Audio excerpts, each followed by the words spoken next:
GNCC is back on RacerTV.com, and we return to the hallowed grounds that are Powerline Park GNCC. Bryson Neal, a perfect 5 for 5 to start the season, but here comes Walker Fowler, round number 6, with his 75th career win, tying Chris Borch on the all-time wins list. We have got an absolute dogfight between B. Neal and Walker Fowler, and it all starts right here, right now on Racer TV. Are you ready to go? GNCC Racer!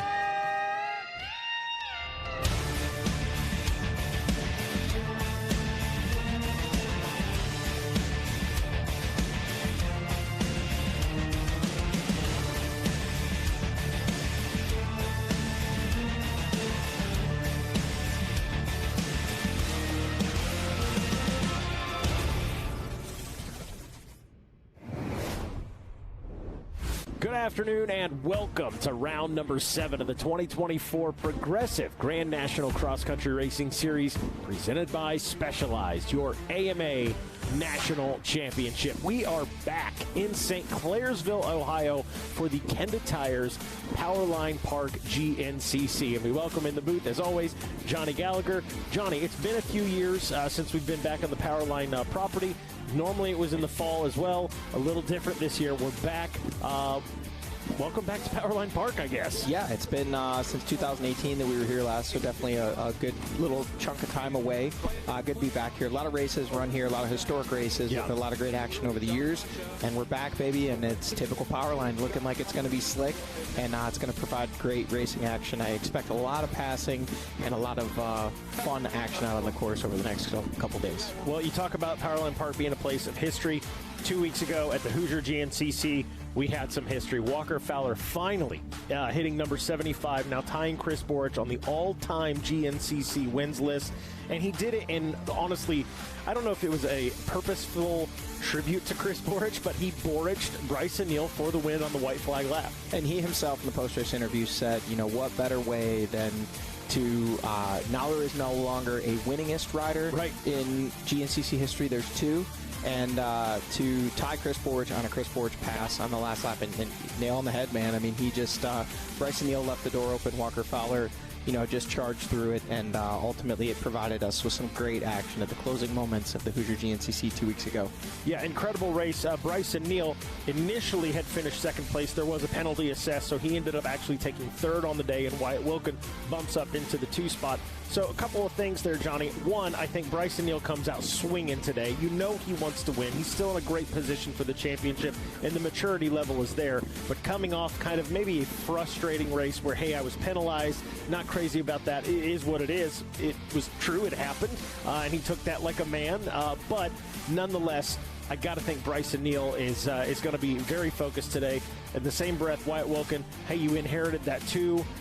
Maybe not the way you wanted to get second place, but it's yours. Yep. He's got to come out and prove that today. And then Walker Fowler, hey, he proved Bryson Neal is human. Yeah, and a couple things to touch on there. I mean, Wyatt Wilkin made a comment on the podium saying, hey, guys, I feel like I finished third today.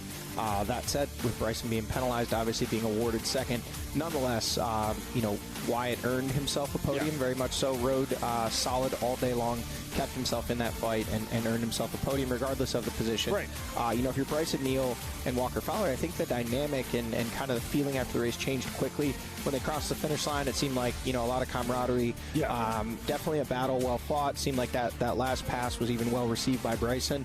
And then kind of once the ruling came in that Bryson had missed a placard, a striped placard, and was going to be docked to position, it definitely kind of changed the tone of things. And I think Bryson definitely coming into today with a little bit more of a chip on his shoulder. 20-point lead still in the championship. Walker Fowler is the guy sitting there in second, and Josh Merritt in third. A little bit of an off weekend for him. Was running up right near podium position. Ran into some issues later when the rain started coming down 2 weeks ago at the Hoosier, and finishing up a little bit further back than I'm sure he would have liked. But, man, those two starting to distance themselves with Bryson Neal, obviously 20-point lead out front, Walker Fowler in second, and it's shaping up to be a two-horse race. A battle of Ohio as well. I know you're an Ohio guy. Walker is, Bryson is, and Josh Merritt is. They're all from Ohio, so a lot of. And Wyatt Wilkin. And Wyatt, yeah, you're absolutely right. So, hey, the Buckeyes have got it dialed in the state of Ohio. And that's a pretty wild stat. I mean, the top four in points all coming out of the state of Ohio. We're racing in Ohio. We always talk about home state, home track. Each of those guys likely having a little bit of an extra kind of oomph, a little pep in their step this week, knowing, hey, we're racing to my home state, I want to win. But it kind of becomes a moot point when, the guys you're battling are all also from Ohio as well. True. So it's, I think we're going to see a lot of bar banging action and a lot of good racing. Going to be a great win. And also, we'd be remiss not to mention Brandon Owens in the XC2 class. Sensational ride. I mean, basically perfect. Ended up with a big time gap between him and the rest of the pack. Yeah, and not surprising. I mean, Brandon Owens is a rider, has been in that XC2 class for quite some time, and every so often just puts in one of those rides, and you think, hey, this kid is the real deal. Yep. Consistency has been his struggle throughout his career, even going back into his A-class days, even back into his amateur all-stars or youth production days. Like, he always had the speed, just wasn't quite able to do it consistently. So hopefully this kicks off a run for him and he's able to do it again, get up there in those podium battles. But a big win for him. Obviously second place Grayson Eller, valuable points in that championship. Alex Tiemann finishing a little bit further back than he surely would have liked, giving up that points lead. And then a home state boy for you getting his first XC2 podium there. Dalton Keyes up on the box, so I'm sure a great day for him in his home state in Indiana. Yeah, it's a solid day of racing at the Hoosier. We got another solid day prepared for you here today at Powerline Park. You've heard enough from Johnny and I. We want to see what these riders are going to face as far as the track is concerned. So, for a Yamaha track description, we'll throw it to Jared Bolton. Thanks, guys. We're back here at Powerline Park for the first time in about 6 years. And boy, you know what? Some of you are going to say, I don't even recognize this place. Others of you are going to look at it and go, yeah, it still looks like Powerline Park. If you got a keen eye for that kind of stuff, it is still the same old Powerline Park.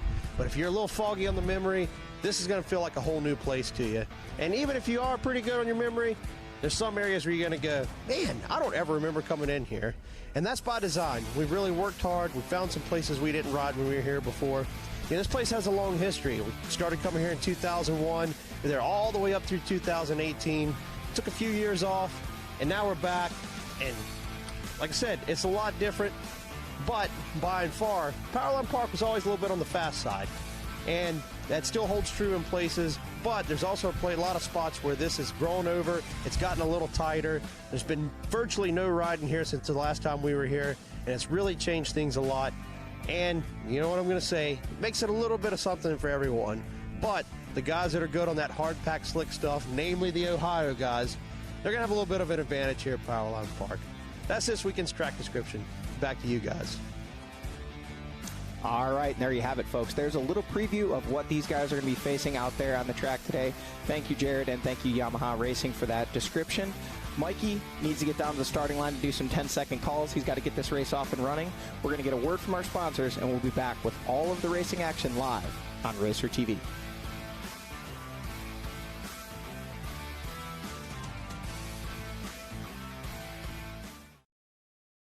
You know, when I take the bike out like this, all my stresses just melt away. I hear that.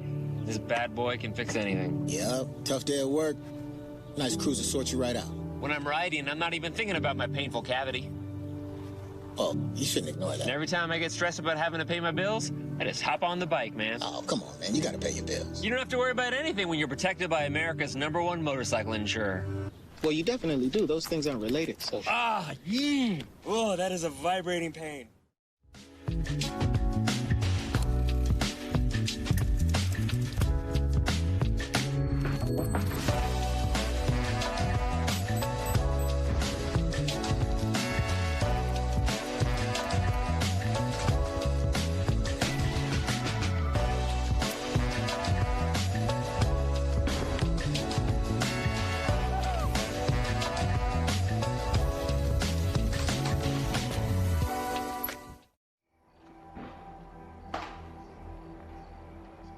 Every generation believes they've invented the best way. With age comes wisdom. We've come to realize that every piece of knowledge is learned, passed down from those generous and patient enough to teach. It's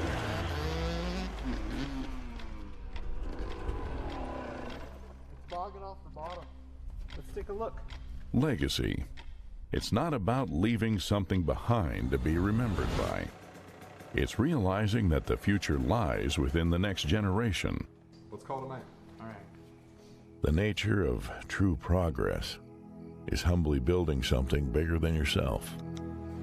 Rocky Mountain ATV MC. This is our legacy.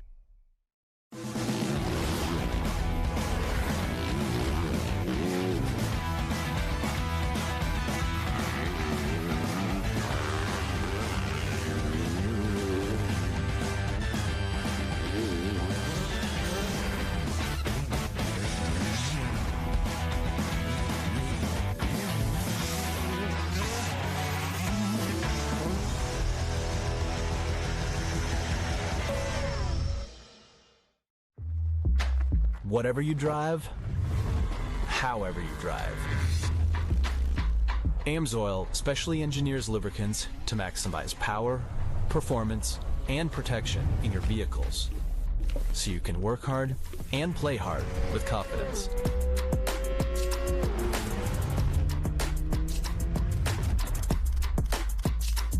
Order online at amsoil.com. Unleash aggression, reliability, and premium quality with Kenda tires. Delivering exceptional performance on all types of vehicles. Automotive, ATVs, UTVs, motorcycles, bicycles, trailers, lawn and garden, and even golf. Trust Kenda tires to guide you on your next adventure. Kenda, designed for your journey. Born of family values and a homegrown work ethic, Cometic Gasket seals your machine so you can focus on the finish line. Cometic Gaskets are the competitive standard for racers who demand the very best inside their engine. Cometic Gaskets are always constructed from superior materials designed to perform in the most demanding environments. Whether it's a championship on the line or a day in the dirt with friends, professionals and enthusiasts alike depend on Cometic. Cometic Gasket, sealing championships since 1989. Progressive GNCC Racing is brought to you by Progressive. Progressive could save you hundreds of dollars on your automobile and motorcycle insurance. Specialized E-Turbo bicycles. It's you, only faster. RockyMountainATVMC.com. Get ready.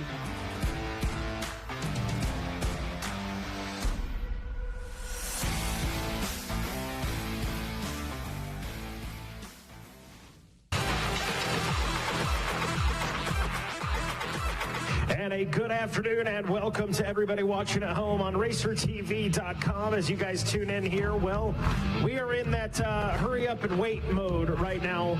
Still waiting on the okay so that we can go racing here this afternoon for the pro race. We've got some of our pro riders now making their way down in here to turn number one.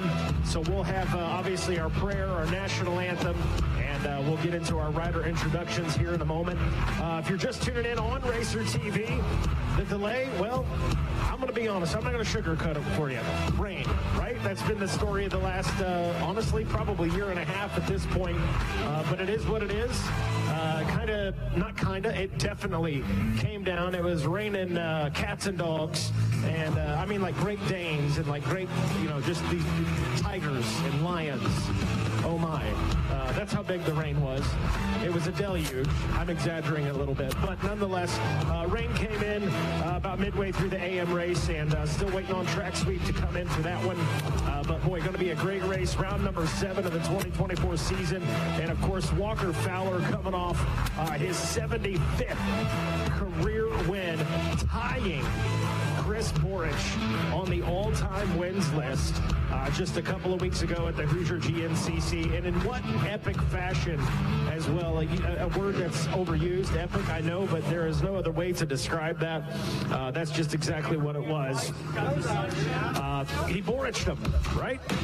He boriched him. What a way to pay tribute to the man now he was tied with on the all-time win list. Of course, Bryson Neal with, when it was all said and done, a third-place finish on the day after a penalty. So you gotta think Bryson Neal going to come out swinging for the fences here today. Wants to get back into the center spot on the box, and Walker Fowler wants to back up that win with another one here today.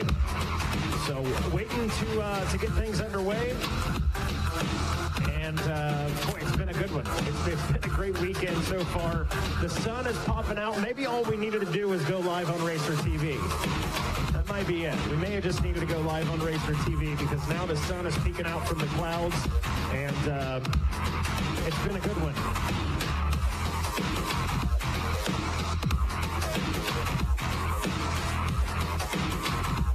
So still waiting on Ryan Eccles, I believe, or Jared Bolton to get down here for a course description. This Jeremy Holbert said, good luck, buddy. So it's been a gnarly one. Feels good to be back at Powerline Park, though. This is a place where we were racing. Last time we raced, I believe, was 2018.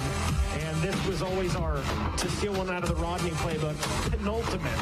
I got to say it. I'm sure I said it incorrectly, but the penultimate round, we would race here, and then we'd head over to Indiana for the Ironman GNCC. A little different this year, but you could have fooled me. If it weren't for the green on the trees, you would think this is an October day, the weather we've had and the temperature that we've had out here. But nonetheless, hey, we're here. We're here for it. Want to do it. Let's see here.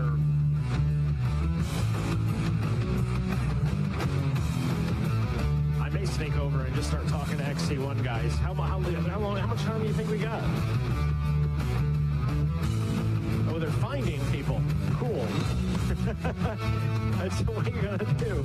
They are camouflaged out there. It's going to be one of those, hey, it's the guy in brown gear on the brown bike. Adam McGill making his way over to the starting line.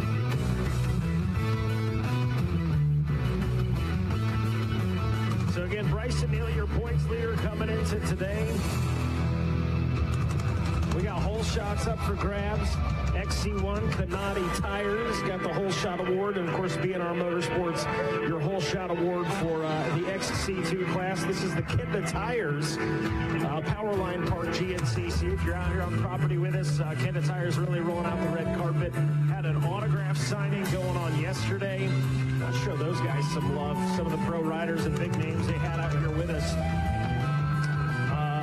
Jay Shadron, Steve Harrell, Ronnie Rush, Gavin Jenkins, Cody Collier, Hannah Hunter, Andrew Rogers, Emily Wise, all out there signing autographs yesterday.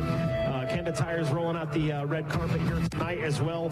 I believe we've got our Supercross watch party, and they're kind of, what are they co-sanctioning it, I guess, but they're going to show up. They're going to do some more giveaways.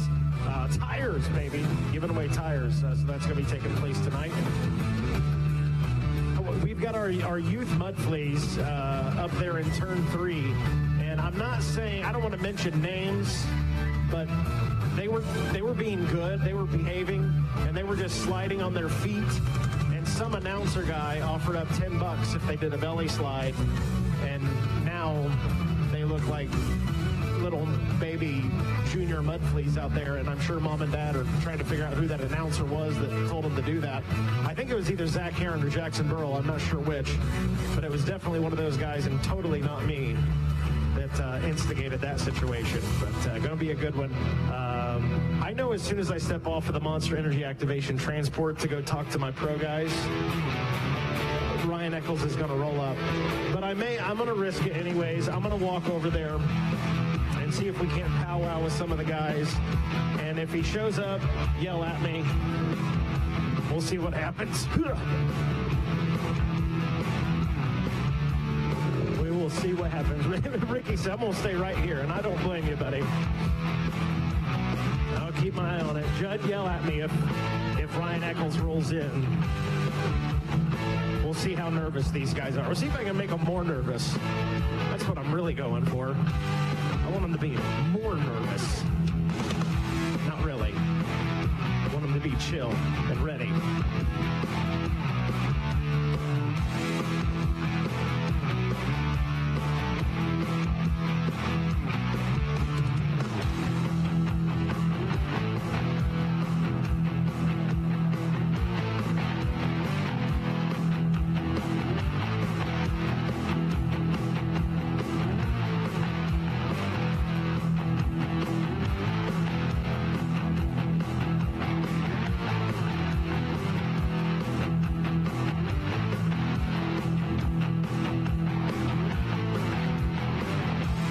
I tell you what, I'm going to start with Josh Merritt. Where's he going? He's running from me. Are you hiding? Where are you heading? He's on the event t-shirt. He's Ohio's own. We're killing time, man. I thought, you know what? I'm going to go and see if I can't make the XC1 guys a little more nervous than you already are at the start of a race, man. So how you feeling? Nervous. No, ready to go, man. This is classic GNCC Powerline Park right here. You know, it wouldn't be Ohio if it didn't rain. So just ready for the elements. Hopefully they, get the track all set up for us so everybody has a fair chance out there. And we're racers. We're ready to go mudding. Well, let's talk a little bit about Ohio, okay? So we go to the John Penton. We know that mud is not of this earth, okay? That is foreign to all the mud in the rest of the United States and I think the world. How does this, I know we're in Ohio, but it's apples and oranges. This place is a little different, yeah? Yeah, it definitely gets a little bit more slick here, not as deep. So it's kind of cool to see, if you guys are watching, the pros have 3 different types of tires on today. We have normal size tires, we have the tweeners that I call, and then the bigs. And I think the whole group is split. So we're going to see who made the right choice. Oh, I like that. We're going to get Johnny Gallagher's input on that in the booth this afternoon, I have no doubt. I think Jay Shad is actually going to join us in the booth this afternoon as well. So which one do you run? You run the bigs? I'm running the tweeners. Okay. So I was like, you know what? I don't want to run the smalls, and I don't want to run the bigs. So luckily, GBC gives you that option, and you have 3 options for the GBCs, and we went tweeners, and hopefully it all pays out at the end. All right, brother. I'm going to let you get back to it. I've harassed you enough. Have some fun out there today. That is Josh Merritt. Mike, what's up? How are you, buddy? We'll sneak in here. We'll talk to the numero uno man. Where's you know what? There's Walker. Where's Walker? We want to talk to him. I'll be back, Bryce and Neil. I may have just poked the bear a little bit by snubbing him. Walker Fowler, let's talk, dude. 75 wins. First of all, I think it's the first chance I've had to say, hey, congratulations on that, by the way. But you've had a couple of weeks now to kind of let that sink in. What are your thoughts on it now as it's now behind you and you're looking for 76? I mean, what better conditions in a better part of this state could this happen? So feeling confident. Obviously, got to be cautious. I'm comfortable in this terrain and in these conditions, but you can't get too big-headed. Mother Nature will always win the battle, so you definitely got to tread lightly. Start's going to be huge, and keeping the hands dry and just not making any mistakes. You get off into that slop and lose traction, and it could be a long day for you. So putting yourself in a good position early. Georgia this year comes to mind. I had a horrible start, and I had to battle through all day. I lost the goggle battle as well. Just, you can't be behind guys on a day like today. So the closer you are to the front is good, and man, it'd be awesome in front of the home crowd here to bring home a record-breaking 76. But if it's meant to be, it's meant to be, and if not, the story will continue. Last time we were here in 2018, how'd you do?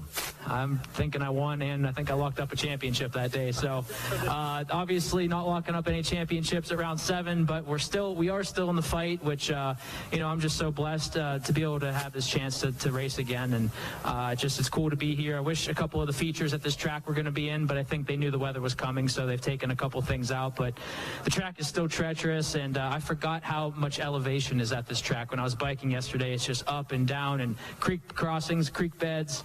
It's going to be a good old-fashioned GNCC race, and I'm so glad to be back at Powerline Park. There you go, brother. I'm going to let you get back to it. Walker Fowler, thank you. Let's go see if we can catch up with the number 1, B. Neal, the Bidwell Bullet. He's over here shaking babies and signing autographs. Wait, that's not right. Kissing babies, signing autographs. See, he's powwowing. He's talking shop. I love it. Hey, number 1, B. Neal, Bidwell Bullet, another Ohio guy. I was talking about it's a battle of Ohio. There's 4 of you, or 5 of you, I believe, that are all from Ohio. How you feeling coming into today, man? I'm feeling good, and it's Ohio against the world. Ohio, we've got the podium quite often this year, so hopefully we can keep that going today. And we're feeling good, feeling really good. A lot of different people have big tires. Some people got small tires. We're going to see how it plays out today, but with the rain and the weather, the track, everything we've heard, it's going to be a good racing today. Looking forward to it, man. I don't want to poke the bear too much. Obviously, last race, Walker Fowler getting the win. You guys were powwowing about the pass. It was an aggressive pass? Absolutely it was. Was it a pass B. Neal would probably make to make a win as well? Yeah, absolutely. Then the penalty came. You faced a third place. I got to think you're a man on a mission here today. You want that top spot back, probably more than normal. Oh, yeah, we're pushing to win, just like any weekend, but, we was hoping for some good weather this weekend to really get out and stretch our legs good, but with the weather that we got, like I said, the small tire, big tire with the mud, anything can happen. Anybody can win today. So got to think at the end of the day, big picture too. Try to get this bike to the finish line, take care of it, think of the championship. But yeah, we're pushing to win today, and hopefully we have a good race and everyone stays safe and has a good day. All right, brother, I'm going to let you get back to it. Good luck out there. Have some fun. Bryson Neal, he's ready. He's poised. He's focused. I like to see it. All right, let's see. I'm going to talk with Chris Borich. I want to get a word from Chris, a man who now shares 75 on the all-time wins list. Chris Borich, man, how you feeling, buddy? Good. Looks like it's going to be a sloppy one out there, but it's kind of an equal playing field, so you can get through the mud and go from there. Well, let's talk about, 76 wins, or 75 wins, on the all-time wins list. You sat atop that for a pretty long time. Walker Fowler finally catching up with you, tying you. Have you had a chance to talk with Walker about that? No, I haven't. We just talked online. He said he used one of my moves on Bryson at the last race, but no, I mean, it is what it is. I mean, you try to set the bar high, and like I said, I just never really went out to set goals. I just went out and did my thing, and we sat at the top for a while. So yeah, but we'll. It's pretty good playing fields here today, so we have a chance at it. I love it, Chris. Hey, always good catching up with you. That is Chris Borich, a man who shares that number 75, and he's right here. We're going to annoy the Gator. Let's see if he can keep it somewhat PG-13. Oh, that ain't a good lane. Dude, you got to 04 and newer, man. Good lane. I don't need it for what? Oh, it's live? Oh, hell yeah. We can't bleep it out. We can't use the bleep button, Adam McGill. So, how are you, buddy? I'm doing really good. We knew it'd be weird. Yeah, I'm doing great, man. I mean, this is just typical normal Powerline weather, and I remember years ago when we came here, I think it was one of the last times, it rained, it snowed, it sleeted, and the sun came out. So guess what? We're missing two seasons, and that's it. They can stay away, though. We've had enough. At this point, does it matter? No, you're right. You're absolutely right. It doesn't matter. At this point, you know what? Let it happen. Yeah, for sure. I mean, this has been one of the wildest years I've been a part of it. I mean, I've been doing it now, GNCC, I think 23 years now. And I mean, this is one of those seasons where it's just like, I don't understand it. Usually it was always through the week was nasty and the weekend was always nice. Now it's flip-flop. So I don't know if Carrie Jo and Rita really pissed off Mother Nature or what they're doing, man. But I can tell you that it looked like a beautiful day leading up to the morning when they took off. And I'm like, hell yeah, we might get lucky. And nope, definitely not. So, but it is what it is. I mean, everybody's got a ride in it. So guess what? Put a smile on and make the best of it because we can't change it. We're all here, right? Yeah, we're here. Now, let's get a little personal. I can't be biased. We have to call the race fair. But you have a little something extra on the line. You got kind of a bet going. If you can get a podium here this weekend, not necessarily a win, but a top 3, you got something special. Can you indulge us a little bit in that? Yeah, I can. It's not for everybody. It's just mainly for me in a small group. So I was gifted a bottle of bourbon yesterday, a bottle of bourbon, and it's a very rare bottle. And if I get on the box, I told the guy that gifted it to me, I said, we'll crack it. I've never had it. Now, mind you, this bottle is 4 digits to buy the bottle. So it's not a cheap bottle, but if we get on the box, we're going to crack that thing open, we're going to get a little pour out of it, and I'm going to go right back to my normal, which is that Crown Royal, baby. Hey, all right. Adam, have some fun out there today, buddy. So there you go. Anything else? I know you're a man of many words. I don't know what to do with my hands. No, I'm super pumped. I'm ready, and I hope these young kids are ready for maybe a little bit of schooling because it looks like the old guys might have a few tricks up their sleeves. All right, I like it. Hey, a track for the old guys. We haven't been here since 2018. Some of these kids were running probably micros at that point. Let's be real. That's how old Adam McGill is. I'm telling you, that's how old he is. Let's work our way around. Ronnie Rush, I'll get to you. I want to talk with Austin Abney. Still waiting on Ryan Eccles to make his way down. 7:03, Indiana's own, my homie, Austin Abney, man. You're coming off, I believe, was it a 5th place finish at the Hoosier, man? So it was a solid day for you. Walk us through that, man. It was great. The biggest thing there was we got a good start. We were able to stay up front all day. So that's obviously the goal today. But I'm calling this track Indiana. So we're at home today. We're at home in Indiana, and we're going to go out and have some fun in the mud. I love that, man. I love that. Correct me if I'm wrong. Top 5 XC1, was that your best finish to date? That is the best finish to date, and we need to top it today. Okay, I like it. So maybe you're going to top it today. So we talking podium? That's obviously the goal. I've been needing one. I want one. Got my windbreaker on. People back in Indiana know that means it's game time. Okay, brother, I'm going to let you get dialed, get focused, go have some fun today. Austin Abney looking to raise the bar for himself a little bit today. Let's see, Ronnie Rush, 714. Trying to keep my eyes out for Ryan Eccles over there. Ronnie, how are you, buddy? Pretty good. Got some dusty conditions today, so pretty pumped. That sounded like sarcasm. I don't think we're ever going to see dust again, dude.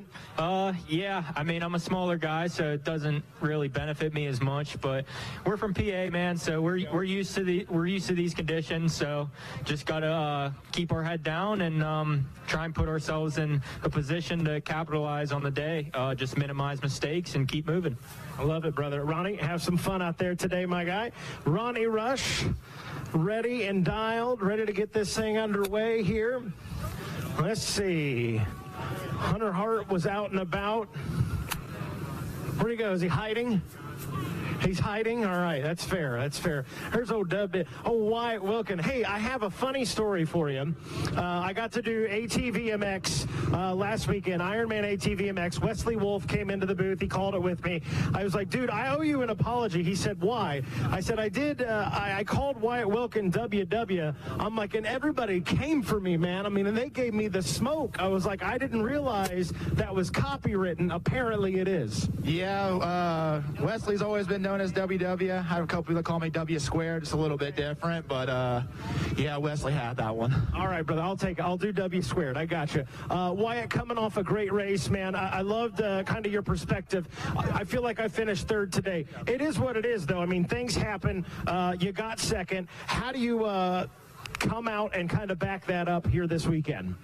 Just the main thing is keeping this thing moving forward. I'm happy with top 5s.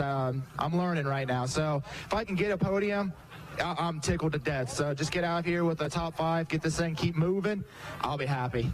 I love that, man. I love that. Well, what is clicking for you, man? Obviously, the season you had last year, pretty sensational. You checked a lot of boxes. You come in here, no sophomore slump for you, man. You're picking up right where you left off. What clicks when you're not here at the racetrack? What are you doing outside of the racetrack to make it click? Yeah, my weeks just, they contain me working out and riding, and big thing is just the mental part of it. I show up here, I know I can ride this quad the way it's supposed to be ridden. I put in the work, so the results should show. There you go. One last question. It's very serious. Does the mustache help? Oh, I had a guy come up earlier. He's like, man, that mustache is aerodynamic. He's like, you're going to be doing good. So I would say it helps. All right, brother. Have some fun out there today. Wyatt Wilkin, W squared. W squared. Okay. All right, I got you. Wyatt Wilkin doing his thing out there. Mac is ready. The shades, they look good, baby. You're ready. Steve Harrell, let's powwow, man. We got some time yet. We're still waiting. We're still waiting. Let's see if I don't fall on Racer TV. Oh my goodness. I'm still racing out there at this point. That's not a race. Well, all right, they're riding out there. Okay, that's fair enough. Stephen Harrell, how the heck are you, buddy? I'm good. I mean, we're going to go out and have some fun today in the mud, but we'll see how it goes. This season, I think, national number 8, first of all, so let's not take anything away from that. But, boy, running up here with the big dogs, that has got to be kind of a learning curve, going mano a mano, man. So how do you feel the season's going for you? What are you taking away so far out of these first 6? Honestly, I've had a little bad luck, but it's going good. I'm safe, and I'm not hurt. And I'm trying to learn. You know what I mean? I know I have some speed, but you got to put it together. And I just gotta keep learning and just keep trying to do better, each and every race. All right, brother, I'm going to let you get back to it. Have some fun out there today. Get the pen and the pencil out and the paper and all the things. And we'll head over here with Hunter Hart, HH or H squared? Either or, buddy. They both work. Either or, they both work. Hunter, man, how you feeling today? Dude, we're good. We changed the scenery, changed the pace, done a lot of riding up home. It's rained a ton, recently. Last two locals I went to last weekend, it rained at both of them, which will be nice for this today. Change a lot of stuff, just still searching, just use this year as a learning year, try different stuff, see what works, see what doesn't work, and just go from there, build for next year. I think that's like the perfect outlook and perspective. Obviously, don't sugarcoat it. The first 6 rounds, they're not going the way you want. The one podium, and I know it's frustrating you. How do you mentally kind of put that behind you and say, okay, clean slate, let's go out today and let's figure something out? Every day's a new day, and we get to try it. We've got 8 more rounds, 7 more rounds. Something like that, and that's that many more tries to get it right, and just build into there for next year. And it'd be sweet if we could get a dry race, but the mud, it seems like it's rained I think every round but 2 this year, and it's all in all, like Adam said, everybody's got a race in it, and I opted to go with the small tires for today. I believe in those Maxxis razors, and we're gonna see, we'll see who went with it. I know that my fellow Maxxis man Austin Abney also went with them, which was a good sight to see. We'll see how it went. All right, I'm going to throw something out there, and this is just my opinion. I was looking at old photos, and I had one of you, XC2 days. You're on the box. It may have been when you wrapped up a championship. I can't remember what location it was at. Was it here? Okay, it was here at Powerline Park. That's what I was thinking. You were throwing Frisbees, okay? We had the number, I think, 7 Frisbees back in the day. Bring the Frisbees back. That's what's missing. Yeah, they could be in the works for sure, but no, I've never raced XC1 here, always been XC2. Devin and Feehan and I one year ended up actually 5th and 6th overall here from XC2, so we can roll here, and it'll be a good day. Start's been killing me, not for lack of effort, we've been busting those out recently, and just need it to show here. We managed to get the whole shot of the local last weekend, and just needed to show here. All right, brother, I'm going to let you get back to it. Hunter Hart, have some fun out there today. And that may be it for now. So, yeah, we are still in a holding pattern, folks. Mike, thanks, buddy. Appreciate you. Don't fall in this mud. That's where that kid did a belly flop, and I gave him $10, and karma would be me sliding and falling right there. His mom would have a good laugh. I have no doubt about that. So make my way back up to the Monster Energy Activation Transport. We're still on a holding pattern. So, Adam, I don't know if we want to take a commercial break or what. But we are waiting. We are in the hurry up and wait mode. Sorry for you folks out here waiting, but is what it is. We got to make sure we've got a good, safe, clear track for you guys so we can go racing. But we'll get to it here in just a moment. Again, Walker Fowler coming off his 75th career win. Our buddies are with the picket signs are here petitioning for Howard's Hole for everybody. And I like it. I hear you. I hear you. I hear you.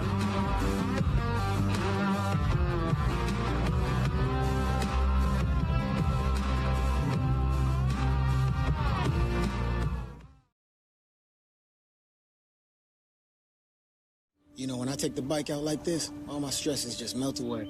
I hear that. This bad boy can fix anything. Yep, tough day at work. Nice cruiser sorts you right out.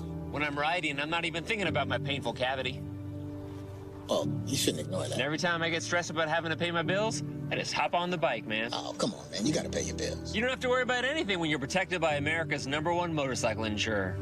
Well, you definitely do. Those things aren't related, so... Ah, yeah. Oh, that is a vibrating pain.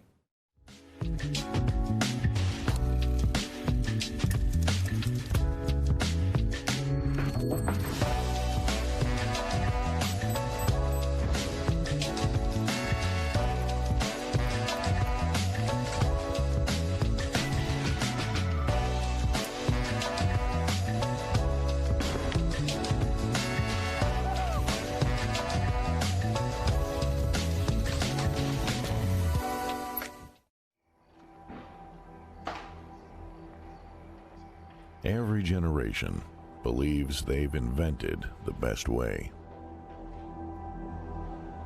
With age comes wisdom. We've come to realize that every piece of knowledge is learned, passed down from those generous and patient enough to teach.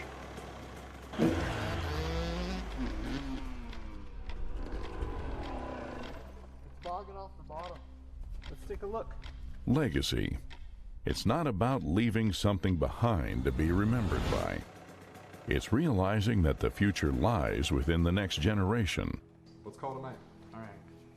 The nature of true progress is humbly building something bigger than yourself. Rocky Mountain ATV MC. This is our legacy.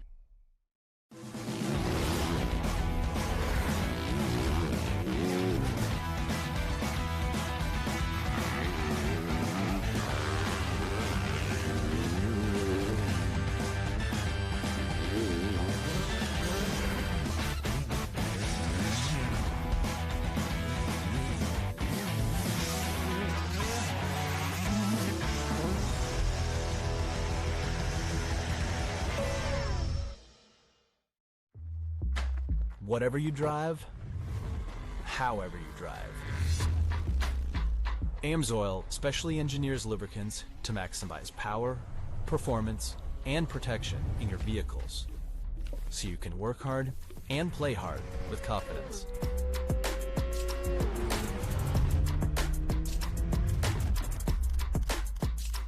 Order online at amsoil.com. Unleash aggression, reliability, and premium quality with Kenda tires. Delivering exceptional performance on all types of vehicles. Automotive, ATVs, UTVs, motorcycles, bicycles, trailers, lawn and garden, and even golf. Trust Kenda tires to guide you on your next adventure. Kenda, designed for your journey. Born of family values and a homegrown work ethic, Cometic Gasket seals your machine so you can focus on the finish line. Cometic Gaskets are the competitive standard for racers who demand the very best inside their engine. Cometic Gaskets are always constructed from superior materials designed to perform in the most demanding environments. Whether it's a championship on the line or a day in the dirt with friends, professionals and enthusiasts alike depend on Cometic. Cometic Gasket, sealing champions.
It takes commitment,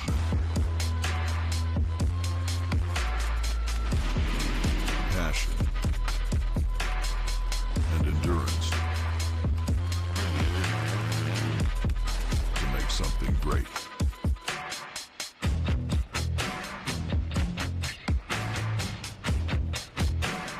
Made by champions, for champions.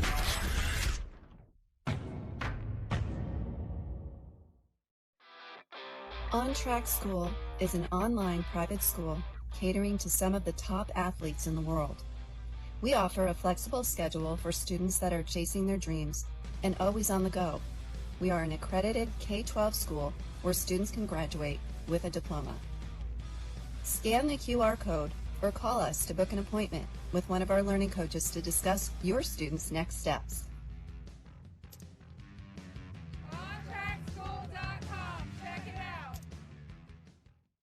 30 minutes and 2 hours.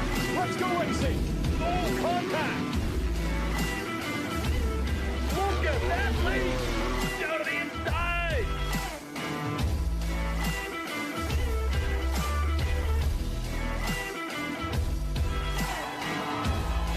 Jet Lord still on top.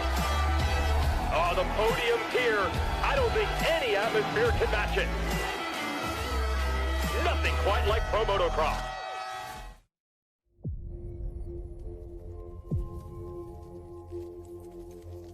We've been there since the very beginning. 20 laps, the main event, the mud, the blood, the beer. Organizing the industry and building champions.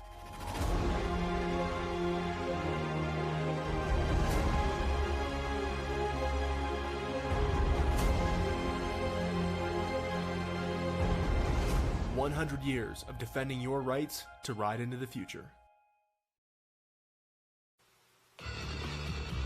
And welcome back to GNCC Live here on RacerTV.com. Hey, folks, we are getting closer. At this time, we're going to ask for your undivided attention as we turn the microphone over to Mr. Jared Bolton, our trail boss, for a track description. Yeah, thank you, Mikey. Man, obviously the sun's out. It's really dusty.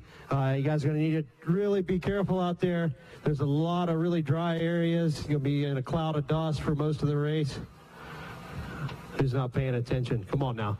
Obviously, it wasn't necessarily the most ideal scenario to pour down rain this morning. But the good news is some of it's getting a little bit better. Other parts of it, it's going to be slick. But you guys are the cream of the crop today, so you guys shouldn't have any trouble with this. You're going to take off from the start here, work your way kind of back around behind the start, mostly field section here. You're going to obviously bypass the pro pits off the start here, bypass the finish, and you're headed out on the full lap. Kind of bouncing in and out of the woods and a little bit of trackside pitting there for a little bit, all the way over to about the 1 mile mark. Getting to a good woods section there around the 1. Continues all the way to about 1 3/4, and then you're going to drop back in, pop back out in the field again, kind of bouncing back and forth again. You're going to go field woods for quite a while, and then once you guys get over there to just before the 3 mile mark, you're not going across the field. You're going to go from the 3 to about the, we're going to call that about the 4.5. So that other side over there just got really bad. It's pretty terrible. So we'll keep you out of that. You're cutting, like I said, from the 3 to about the 4.5, back over. Good little wood section out through there. You're going to have another really slick climb there at the 5 mile mark. You'll climb up out of the valley. Momentum's your friend. It's going to be pretty slick getting up through there. Then across the top of that's pretty good. And you guys won't see the 6, 7, or 8 mile marks. So when you pop out in that field out back, we didn't take it out. You were never riding it. We were that's a bike-only section out through there. So you guys go from you'll see the 5, and then you won't see another mile mark for a while. You didn't miss anything. You're doing fine. You're cutting over to about checkpoint 2, which is about the 8.5 mile mark. And then when you get to the bottom of the hill at that 8, that's going to be another pretty nasty climb up out of there. Take the left side. That's about the only advice I got. Go left up out of that valley and you'll be just fine. We'll get across the top there. You're picking up the 9 mile mark, zigzagging back and forth, doing about the 9.5. You're going to split off and you'll finally get to something that the morning didn't ride. Going to send you out across the top of the hill there, drop down to that little valley, and then you got that long climb back up out of the Rocky Creek Valley there. We call that Dead Deer Hollow.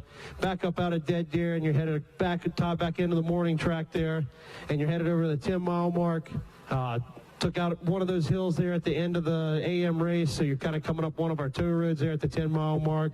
Drop back on the track. Basically, you're just cutting out that one switchbacky hill. It got pretty bad this morning. That'll bring you back around. Good wood section all the way over to just before the 11 mile mark. Down into the FMF power point. You have the option to go straight up the hill or go to the right, go out and around it. They'll bring you up to the 11 mile mark. And then it's actually pretty mellow from there. You're kind of zigzagging from the 11 out into the power line, the big power line field section you see back behind the start, all the way over the 12 mile mark, and then a little bit tighter wood section up there above the start, past the 12, tie you back in where you started at. So even with that stuff taken out, you guys still got just around 10 miles of trail to ride out there. Like I said, it's going to be really slick. use your head, pick good lines, and you guys will be just fine. So good luck, be safe, have fun, and pay attention to the arrows, everybody. Safety first. GNCC racing, like all motorsports, can be dangerous. Racers, now that you have had an opportunity to inspect the race course, have heard the race procedures and a description of the course, if you feel that either you or your machine is not prepared, then now is the time for you to withdraw for a complete refund of your entry fee, no questions asked. It is your responsibility to operate your machine in a safe manner, maintaining control at all times. Extreme caution is required when approaching areas with high concentrations of fans. Do not take unnecessary risks that endanger the safety of fans.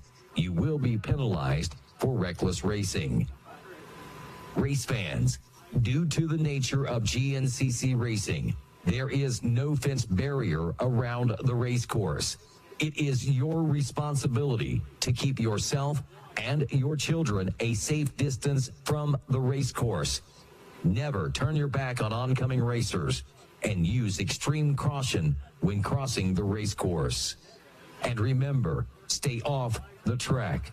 For the safety of everyone, unauthorized drones are prohibited and will be confiscated. Finally, unauthorized pit vehicles are prohibited and may be confiscated. Absolutely no pit vehicles permitted in the woods or on the racetrack. Crew members are prohibited from using pit vehicles during the race. Thank you for your cooperation. Have fun and race safe. Well, thank you for that voice of Rodney Tomlin. And with that wrapped up now, ladies and gentlemen, we ask for your undivided attention as we turn the microphone over to Mr. Ricky Towery to lead us in a word of prayer. Thank you, Mikey.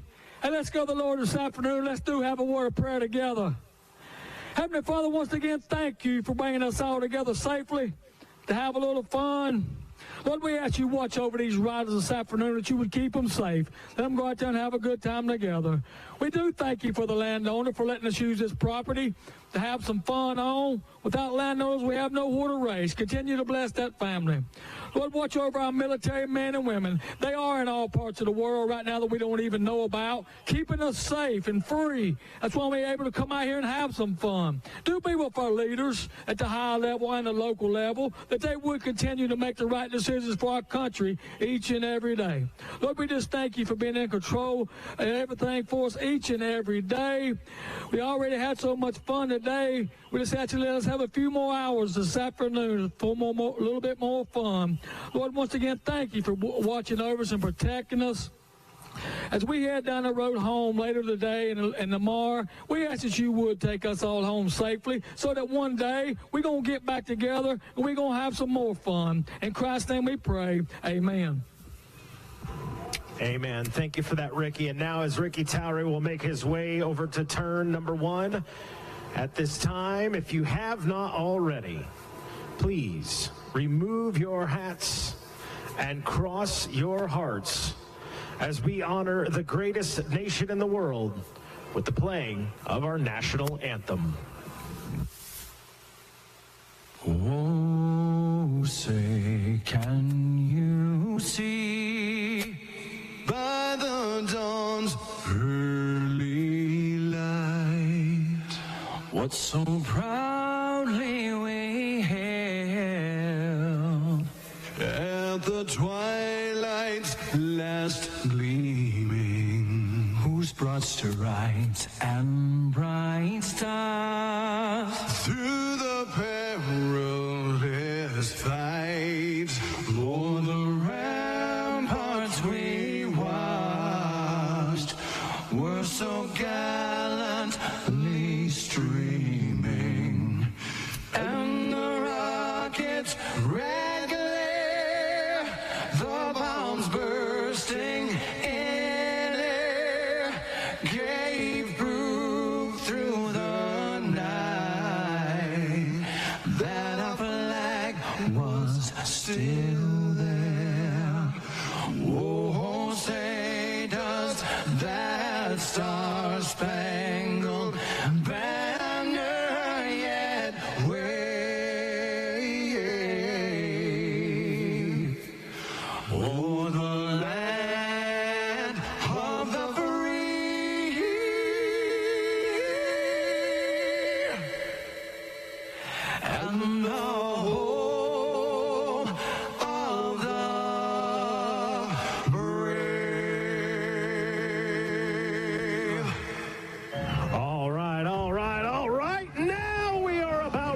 set it off here at the Kinda Powerline Park, GNCC. But first, we got to introduce our starting lineup, starting row for the XC1 Pro Class. Jeremy Holbert, are you ready?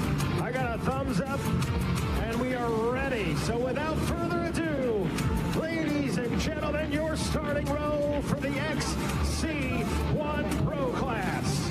Rolling to the line first, the number 1 out of Bidwell, Ohio, aboard the Phoenix Racing Yamaha, the Bidwell Bullets, Bryson Neal.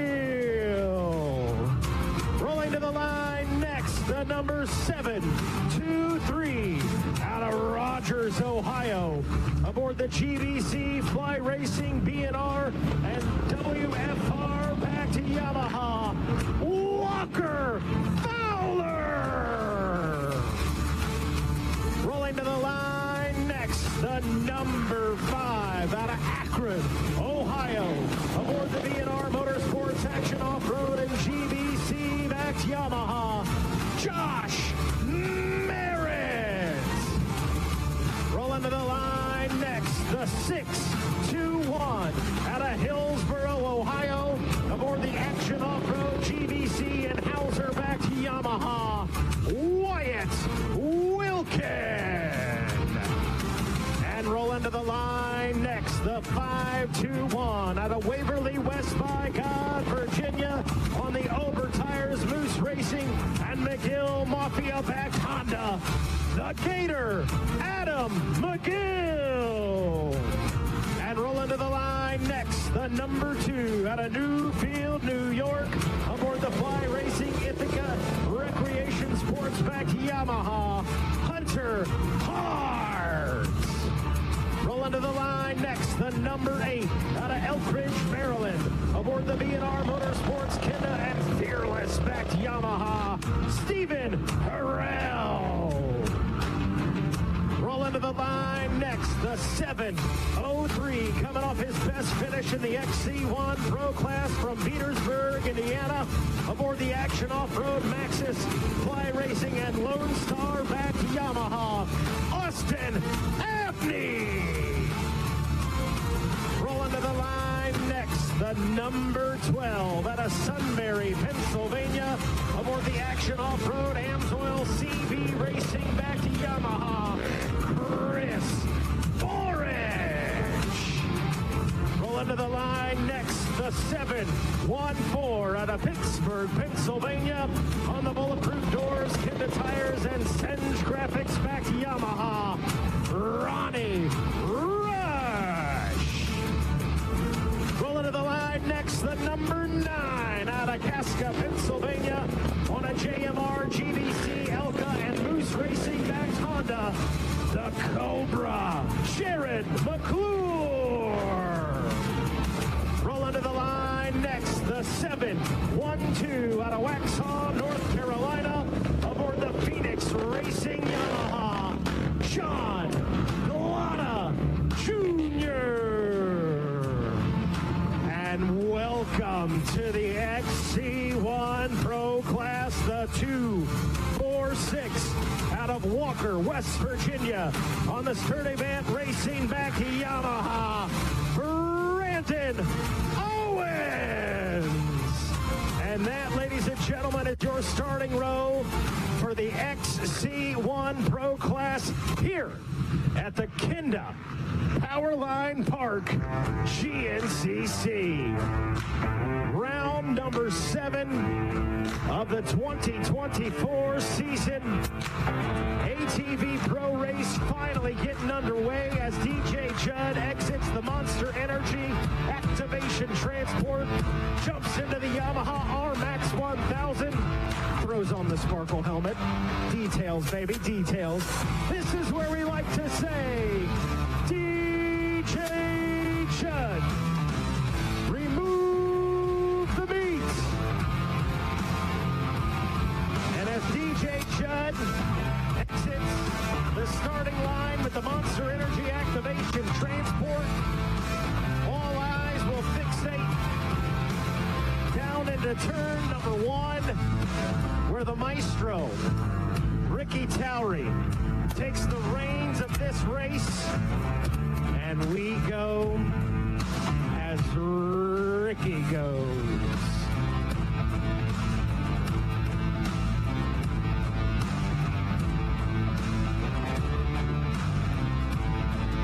Ricky Towery now steps out onto the racetrack in the muck boots, in the mud. He looks around for a clean spot to walk, and he says, forget about it. It doesn't exist, but he lets our riders know 1 minute. 1 minute until we're ready to go. Powerline Park GNCC Racing.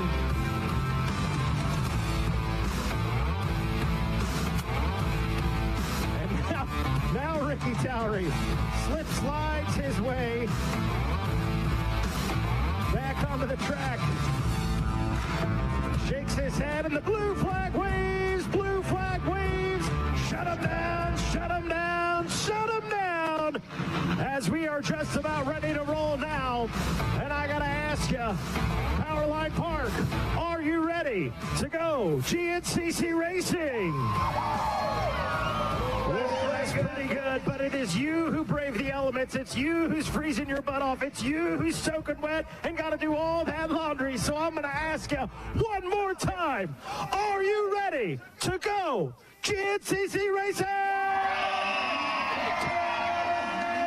10 seconds for row number 1, the XC1 Pro. Bang! And they're off. Bryson Neal, the Bidwell Bullet, out in front. Riders jockey for position for the Canati Tires Whole Shot Award. How much do you want to get for it now? It was the number 5 of Josh Merritt grabbing the Canati Tires Whole Shot Award. I'm telling you what, you couldn't have fit a piece of paper in between them. That is what GNCC Racing is all about. XC2 Pro-Am class coming up next. B&R Motorsports Whole Shot Award up for grabs, and we're ready to roll in 10 seconds. Alex Tiemann, Keaton Henderson, Jeremy Ledon, Dalton Keys, Grayson Eller, Christopher Howard, Braxton Gross, Kenny Schick, Alex Elioff, Michael Burrows, Chase Allison, Kevin Yoho, Dylan Walraven, Chance Hickey. And that's going to be the 171 of Grayson Eller out of Salisbury, North Carolina, aboard the Phoenix Racing Yamaha, grabbing the whole shot. An early lead as we turn our attention now to row number 3. Ready to roll in 10 seconds. College A, 16-18, Hayden Jones, Jace Cooper, Evan Osborne, Andre Williams, Ty McGay, Caden Lambruno, Brody Lee, Jeremiah Wolf, Dylan Trigg, Talon Stout, Nick Daring, Harrison Lindsay, Jordan Berg, Logan Steele, Damian Hawkins. 3, 4, 1. That is Jeremiah Wolf out of Medina, Ohio, on the Yamaha, grabbing the whole shot and early lead right there. Nothing like getting it done in the home state. 10 seconds. Junior A, 19 plus, 29 riders in total. Corey Vandelinder, David Machisco, Colton Kusta, Ryan Hendershot, Briggs Lizelle, Riley Salick, Brian Brokert, Connor Brandt, Trevor Furby, Eric Hayes, Nathan Cox. Oh, stealing his lunch money, the 054. Colton Kusta out of Norton, Ohio on the TDR Motorsports. Backed Yamaha, taking that early lead. Mercy sakes alive. Making the grown man move right there, and we are on a hold. Getting a little gnarly right there. Wait on the signal from Ricky Towery. 10 seconds. Vet A, 28 plus, Tyler Griffith, Henry Moore, Nick Davidson, Justin Miller, Michael Aldridge, Thomas Coos, Greg Bauman, Daniel Norman, and Justin Willis. What you talking about, Willis? 742. That's going to be Daniel Norman out of Greencastle, Indiana, aboard the Yamaha, grabbing that whole shot and early lead. Ricky Towery slides his way back out. And here we go, Senior A, 40 plus, 10 seconds. Dirk Cacerci, the Marlboro Man, Todd Muscala, Papa P, Jeff Pickens, Chris Conklin, Josh Shaner, and Derek Hart. No doubt about it, Papa P. Jeff Pickens grabbing the whole shot and early lead on that GBC Fly Racing back-tried College B 16-18. 10 seconds. 23 riders in total. Cameron Mulholland, Isaac Hart, James Berger, Andrew Adams, Austin Kiger, Brock Randolph, Austin Miller, Cole Clemens, Reeston Richards, Caden Scott, Jackson Carroll, Danny Barber, Triple Exo, Landon Locke. Oh, taking it away from him, the 4-1-5 of Jackson Carroll at a Pleasant Hill, Iowa on that mom and dad back-ride. I'm here for it, buddy. I like it. Junior B, 19 plus. 10 seconds. Michael Wirt, Jack Neely, Chris Sloan, Tyler Hinderleiter, Caden Fabjic, Jackson Lutz, Andrew Herring, Hunter Shriver, Corey Zeck, Bobby Duker, Gavin Temple, Adam Weckel, Zachary DeNoble, Denton White, Shane Kroll. No question, 3-6-1. Maybe the, oh no, it is 3-6-1. That is Corey Zeck out of Pennsylvania. Grabbing that whole shot and early lead right there. Vet B, 28 plus. Clayton Kawasaki, Tanner Davisic, Matthew Del Nero. 10 seconds. Donald Spurgeon, Travis Matthias, Eric Murphy, Dustin Briscoe, Christopher Strebbing, Tyler Miller, William Barger, Zach Bothwell, John Higgins, and the 9-9-4 of Dustin Wright. Around turn number 1 we go. 8-1-9 out in front. That's going to be John Higgins out of Waynesburg, Pennsylvania, on the Yamaha, grabbing that whole shot and early lead. Senior B, 10 seconds. Senior B, 40 plus. Shane Worth, Ross Cox, Ricky Lewis, Ben Dunlap, Joe Dehart, Russell Fry, Bobby McCauley, Forrest Cross, Aaron Delancey, Chad Wallace, Mike Bauer. Side by side we go. 7-4-7, I think. I believe it was Kenny Rich Sr. out of Warsaw, Ohio, aboard the Yamaha, grabbing that whole shot and early lead. We have got a free and clear start line. Mercy Sakes Alive, thanks for hanging out and waiting with us. I know it was a long delay, but boy, oh boy, have we got a good one. Josh Merritt making the grown man move for the whole shot, courtesy of Canati Tires. Who is going to capture the win here at Powerline Park? First time we raced here since 2018. We'll be back with all the racing action here in just a moment after we get a word from our sponsors. This is the Kinda Powerline Park GNCC.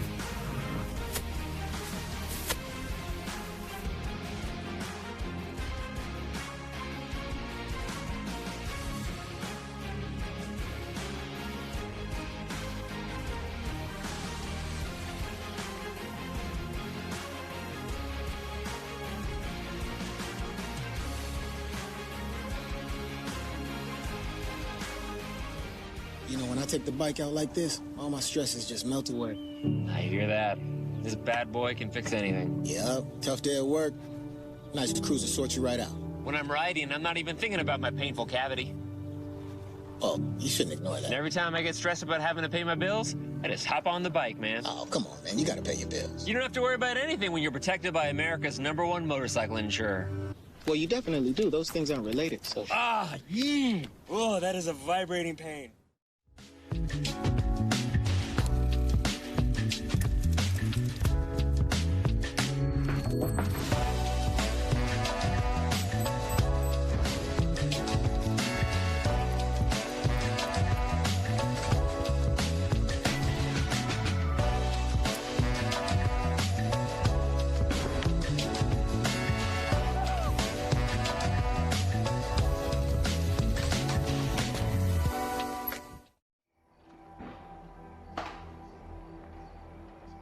Every generation believes they've invented the best way.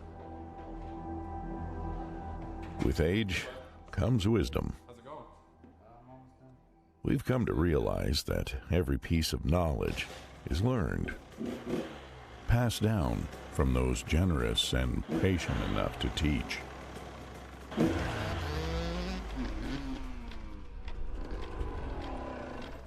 bogging off the bottom. Let's take a look. Legacy. It's not about leaving something behind to be remembered by. It's realizing that the future lies within the next generation. Let's call it a night. All right. The nature of true progress is humbly building something bigger than yourself. Rocky Mountain ATV MC. This is our legacy.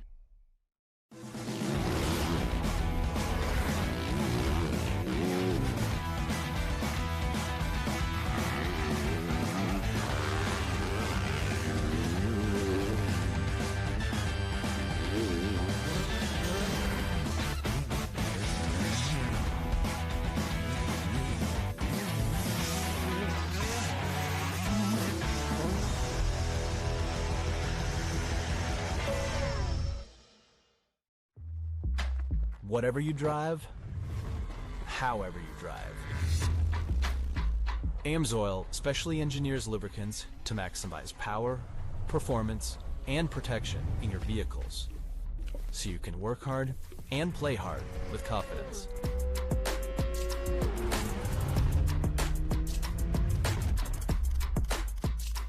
Order online at amsoil.com. Unleash aggression, reliability, and premium quality with Kenda tires. Delivering exceptional performance on all types of vehicles. Automotive, ATVs, UTVs, motorcycles, bicycles, trailers, lawn and garden, and even golf. Trust Kenda tires to guide you on your next adventure. Kenda, designed for your journey. Born of family values and a homegrown work ethic, Cometic Gasket seals your machine so you can focus on the finish line. Cometic Gaskets are the competitive standard for racers who demand the very best inside their engine. Cometic Gaskets are always constructed from superior materials designed to perform in the most demanding environments. Whether it's a championship on the line or a day in the dirt with friends, professionals and enthusiasts alike depend on Cometic. Cometic Gasket, sealing championships since 1989. Progressive GNCC Racing is brought to you by Progressive. Progressive could save you hundreds of dollars on your automobile and motorcycle insurance. Specialized E-Turbo bicycles. It's you, only faster. RockyMountainATVMC.com. Get ready.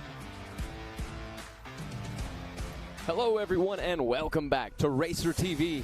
This is round number 7 of the 2024 Progressive Grand National Cross Country Series presented by Specialized.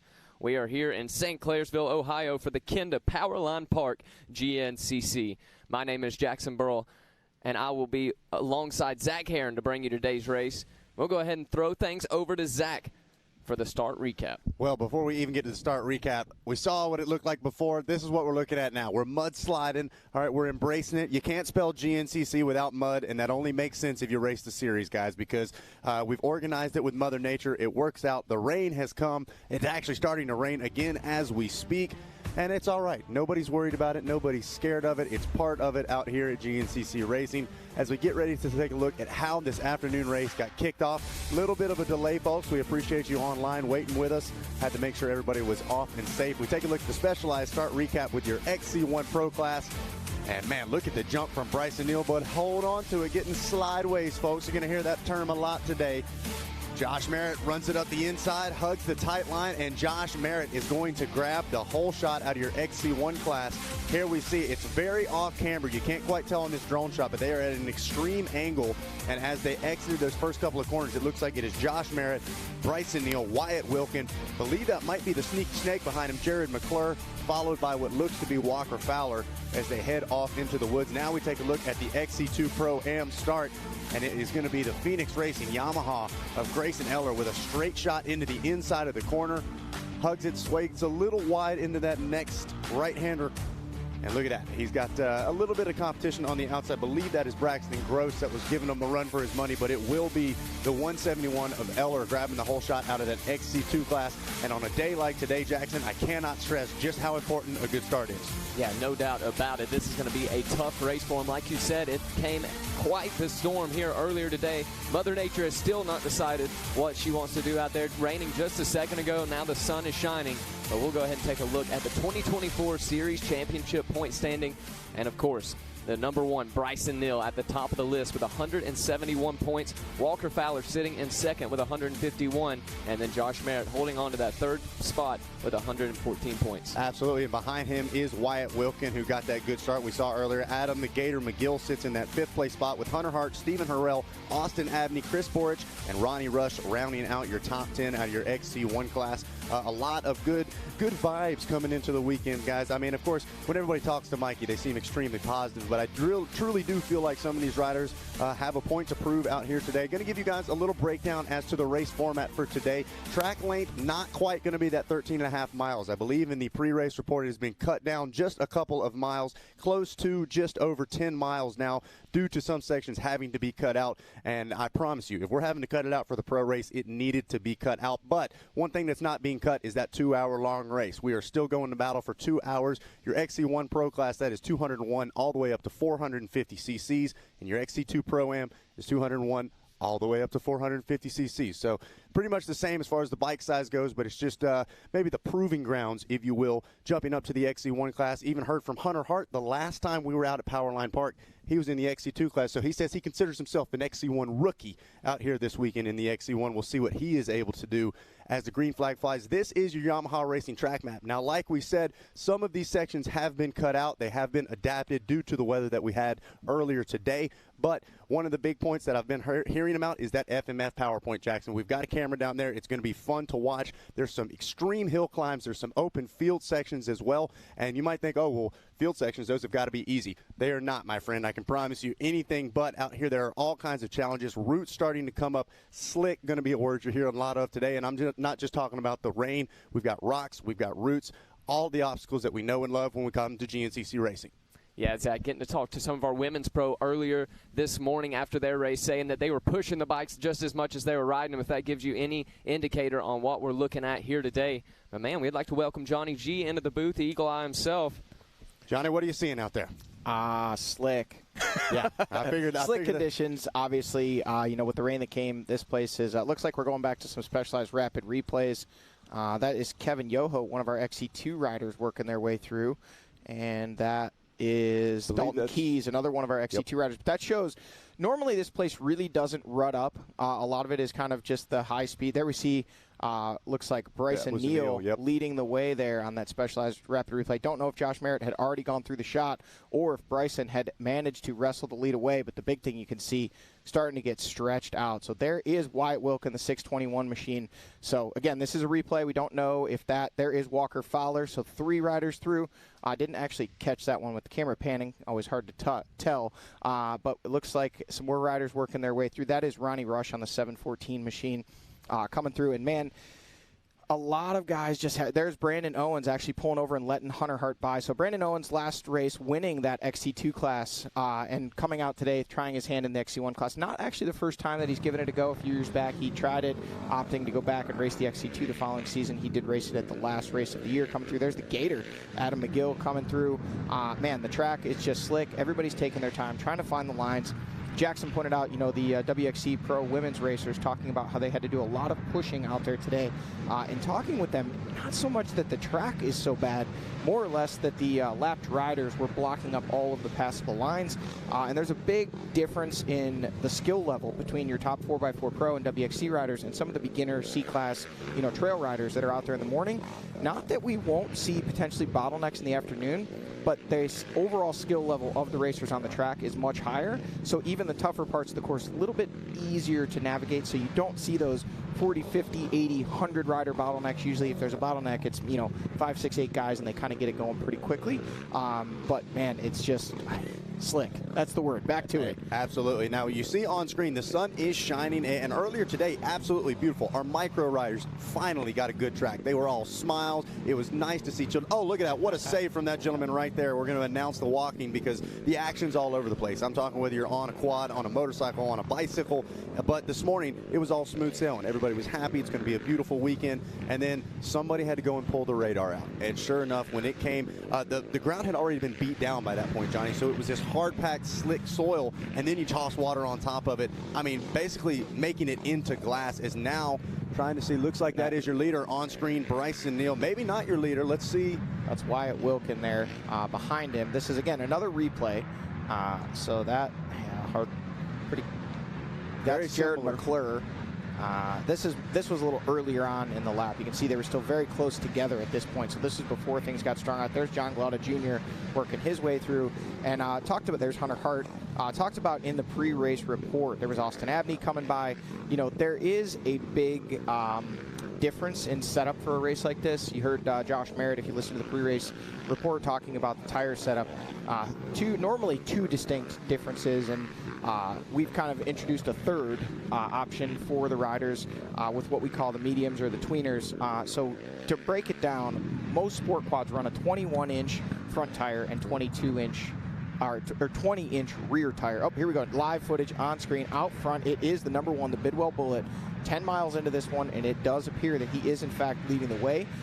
Does not look like Josh Merritt was able to hold on to that lead. He did grab that whole shot, but we have not seen him in any of the camera shots so far, at least not up front. We think he's in there, but the Bidwell Bullet's starting to open up a gap already here, just 10 miles into this one on lap number 1.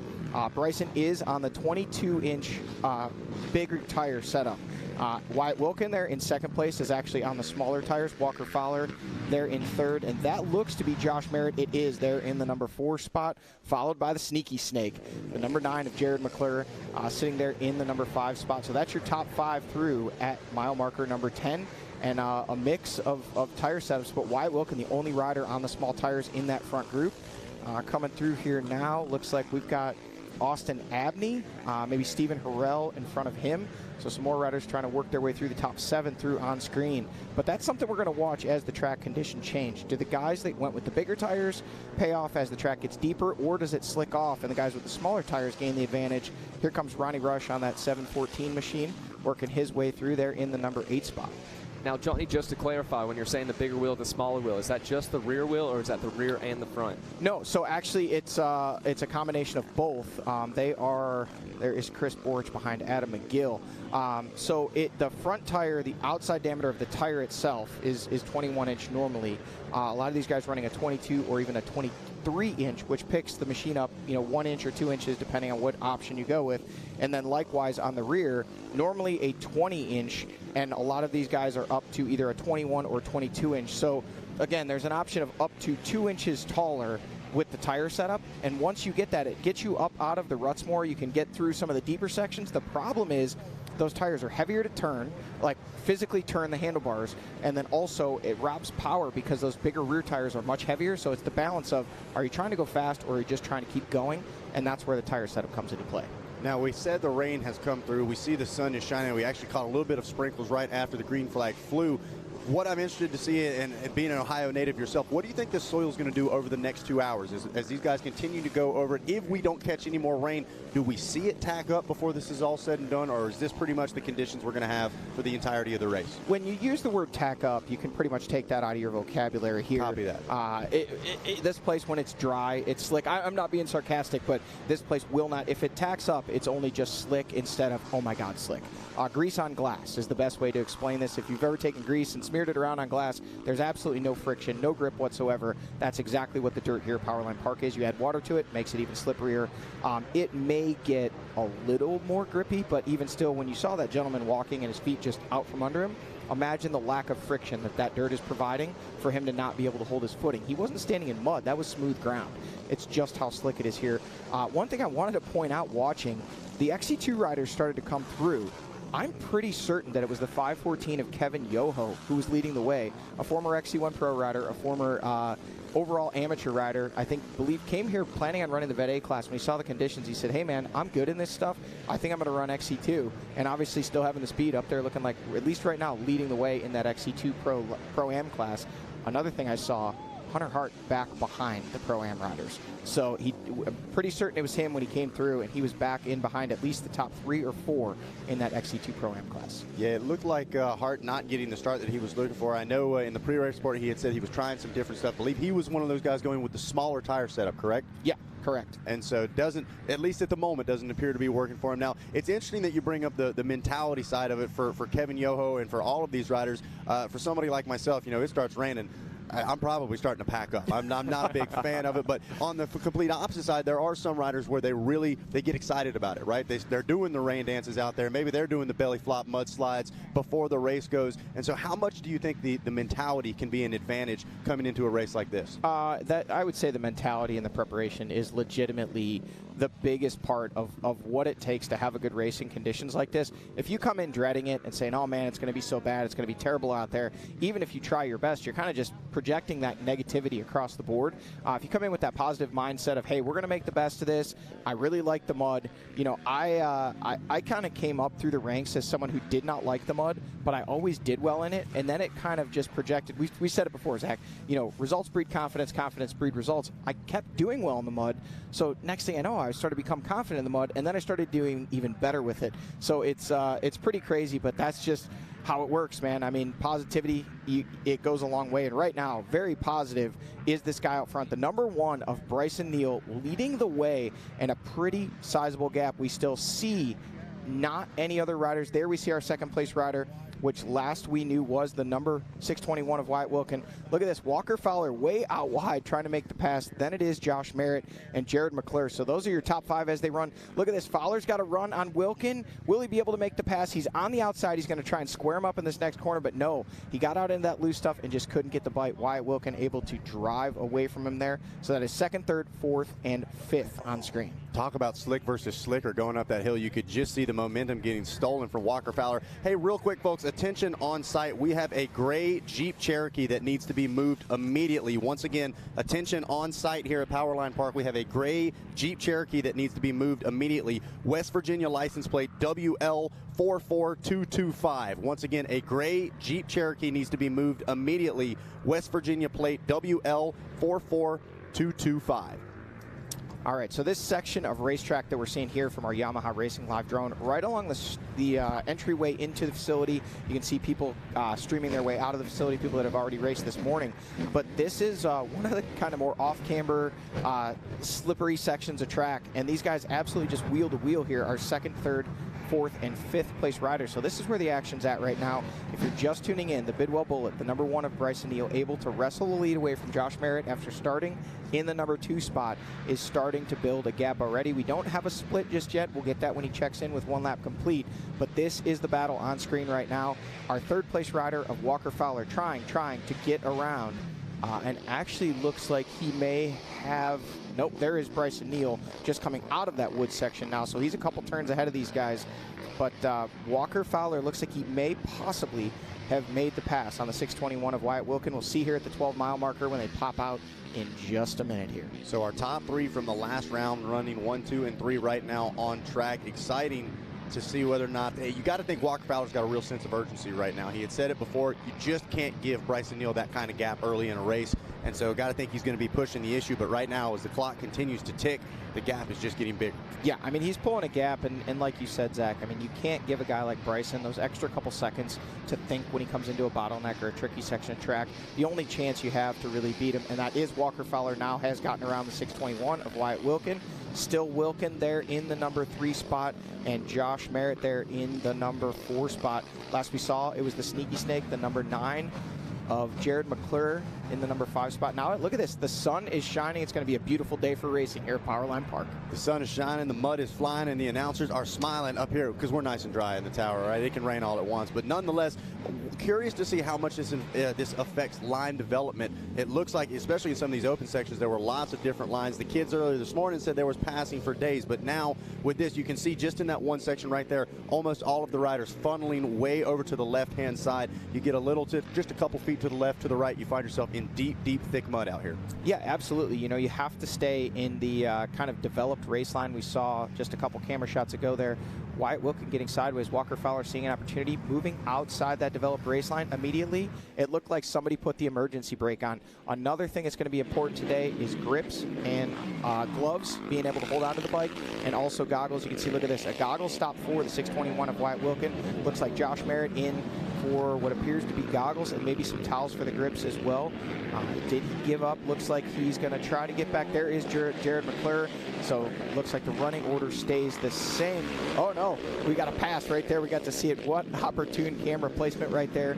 Merritt spinning wide, and Jared McClure able to make the pass, stuff it in there on him, and take away that number 4 spot. And we actually were bragging about you earlier today, Johnny, when we were watching the 4x4 Pro Race, because Cody Collier was one of those riders where we saw with 2 laps to go, he sacrificed the 5 seconds to put on a set of goggles. He said, I've got to take it now and make up the time later, because this was in the midst of the rainstorm. But then when the white flag came out, he came back around, was just on the backside of Brandon Fraser, didn't have goggles again, and did not stop for goggles. Unfortunately, at the end of the race, he finished second, but had a lot of damage to those eyes, having to get them flushed out, in some serious pain. Today, especially this early in a race, the guys have got to stop and try to keep those eyes covered up and protected for as long as possible. No, you're exactly right. I mean, vision is so important on a day like today, and protecting that vision. You know, taking the extra couple seconds to stop for goggles, even if you think, oh, you know what, I still got a couple pulls left in these, you absolutely still want to pull it in, take that time, make the stop, get those fresh goggles, because if you're just a couple miles into the lap and you end up having run out of roll-offs, run out of clear vision, you're now you've got 10 plus miles to go to make it back to an opportunity to get fresh goggles. One thing I do know some of the teams were talking about before, and some of the riders, something that we used to do, we kind of kept under wraps. It's completely legal, but you just don't talk about it because you don't want to give that away. On a race like this morning, for instance, while it's raining during the morning race, we would station people at different points of the track with goggles. Their only job was to be there with goggles and ready every time we came by, because as silly as it sounds, you know, a set of roll-offs will have more than 100 pulls.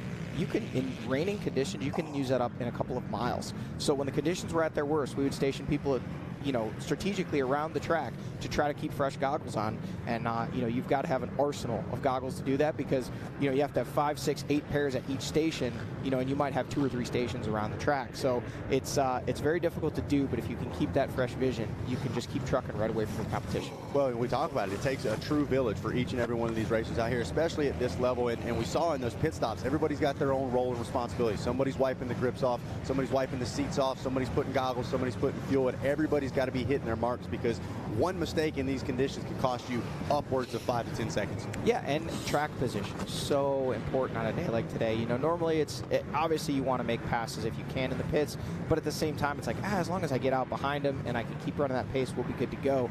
Day like today, we've seen a guy like Walker Fowler willing to sacrifice goggles and all, just go for it, because he needs that track position. He feels like if he wants to be able to race Bryson Neal, he knows Bryson's already got a pretty good gap on him, probably doesn't know what it is, but he knows he can't see him. He knows he's got to get around Wyatt Wilkin, which he did, and now he's got to try to set a pace that's faster than those guys behind him and start closing up the gap. And we see he's already stretched it out. That is Jared McClure on screen, and there is Josh Merritt behind him, so that is your 4th and 5th place riders. Just ahead of them is the 621 of Wyatt Wilkin, and just ahead of him, the 723 of Walker Fowler. But the man out front, the Bidwell Bullet, the number 1 on that Phoenix Racing Yamaha, Bryson Neal. Trying to make quick work of it right now. Now, we talked about the slick versus slicker in that open drone shot just a second ago. You could see the kind of shiny hard pack, and then off to the side of it was much thicker. You've mentioned before, sometimes these riders will place the tires just on the mid section of that to try to get some traction. Is that what they're going for today, or is one of those, the hard pack versus the thicker stuff, going to be more beneficial? So on a track like this, it's a little bit different, because that fluff can be so dangerous. It can be like soup that'll suck in. You almost want to steer clear of it. The only time you really want to use those edges is either on off cameras or in a turn. This place is very unique. I mean, I've raced all over the world, and coming back here every time, you almost had to remind yourself, like, there's just no grip in this dirt. We see Bryson Neal on screen. You have to use the ruts, use the edges to turn, because when you steer, your front tires do virtually nothing. It's like having skis on a snowmobile on pavement. They just slide. They do nothing. So you got to hit that edge, allow that to help you turn the machine. And, man, not jumping ahead, but I don't know how the dirt bike guys are going to manage this tomorrow. Mine will be staying in the trailer for sure. Oh, that was my next question. No, absolutely not. This place is way too slick.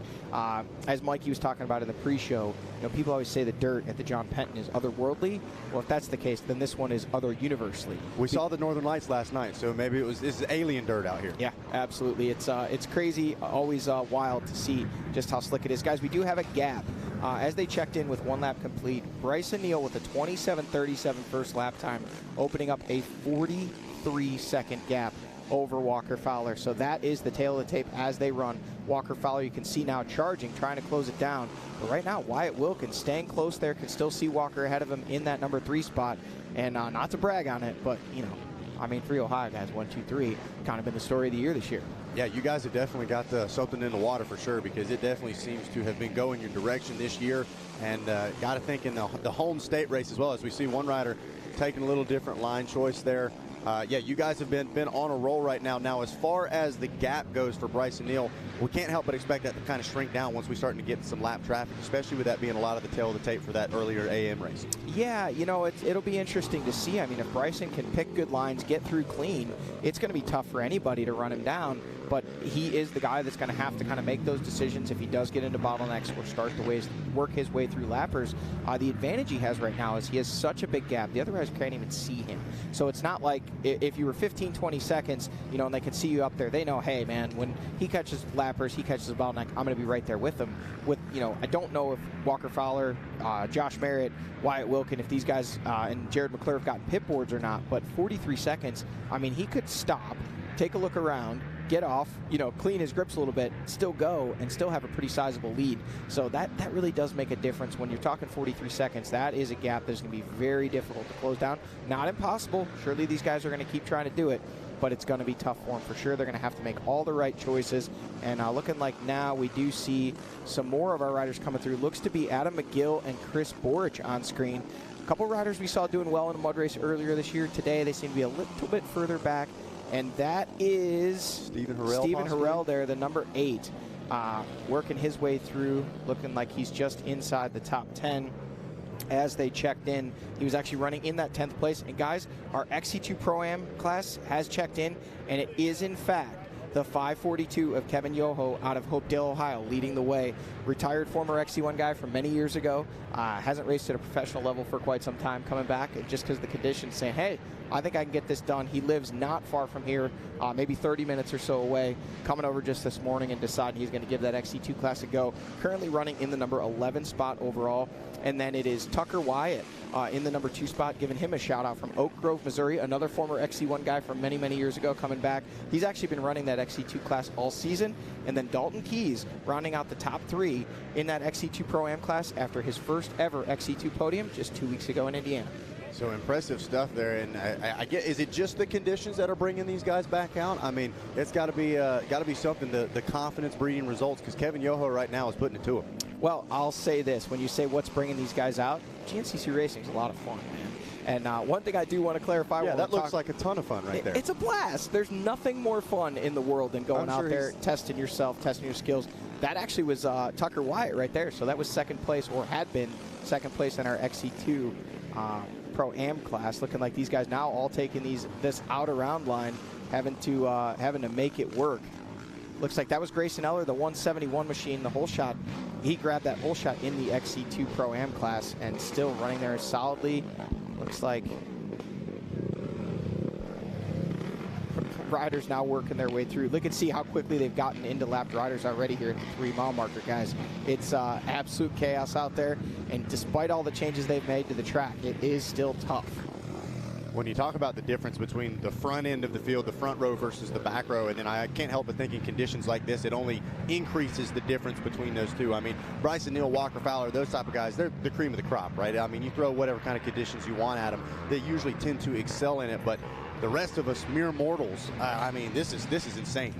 Yeah, it's tough. I mean, really just trying to find any grip on a surface like this, to be able to advance your machine forward, to hold a line on an off-camber, to make a turn. It really is challenging, and it just tests everything that you have.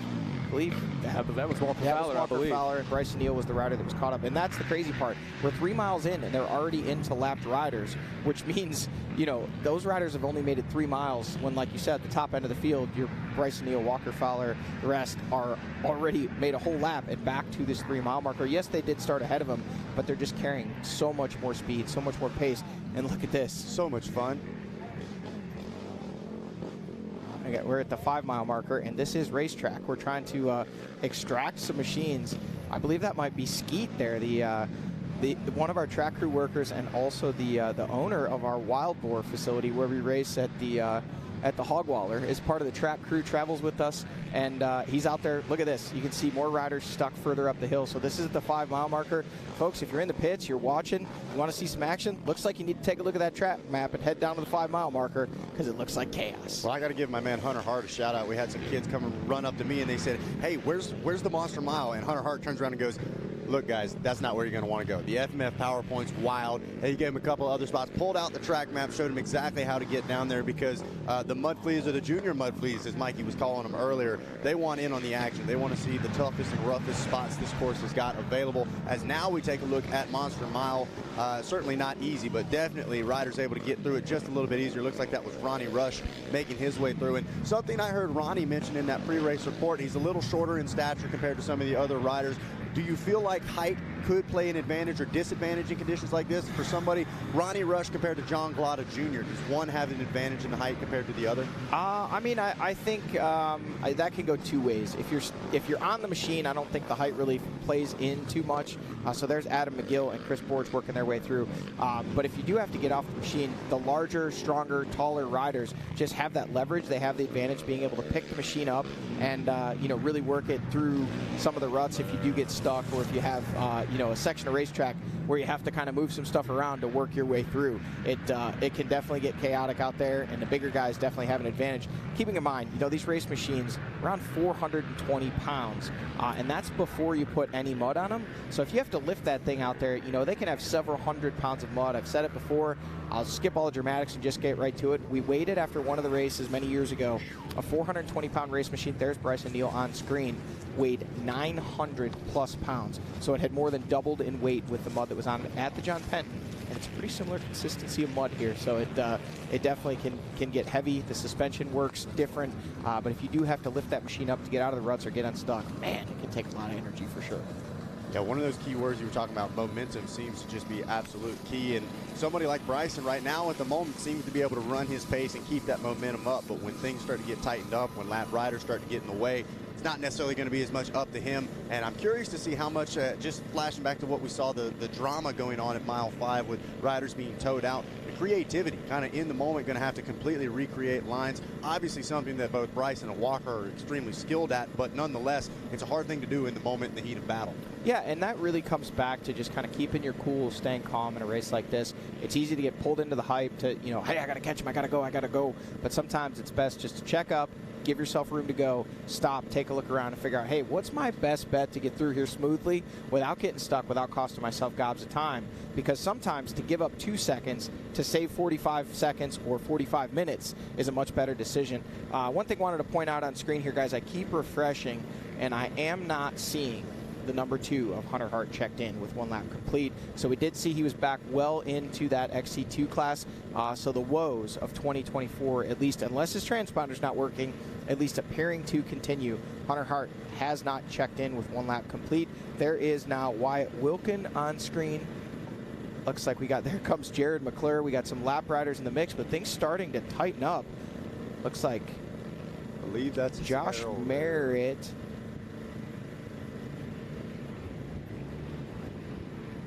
Trying to see exactly what that rider was slowing down for.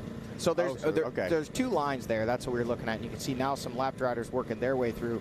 There's a line that goes left and kind of around, and then the straight up the middle, and actually the right line, which we see Adam McGill Gill working his way up, actually splits halfway up and splits the difference. So I haven't raced here since 2018, but that section's still the same, and I still remember it. So again, you come up, you can either go to the left, and then it's a straight shot up, or right up here, and that, I believe, is Stephen Harrell there. And you can see now the road's starting to get deep, but he didn't carry his speed up through there because with those leaves hanging down, it's hard to see, is that line clear? Am I going to be able to make it up this hill? So he checked up a little bit, but that took away all his momentum, and then he had to kind of rock the machine side to side. Stephen, one of the riders who is on the standard 20-inch rear, 21-inch front tire setup.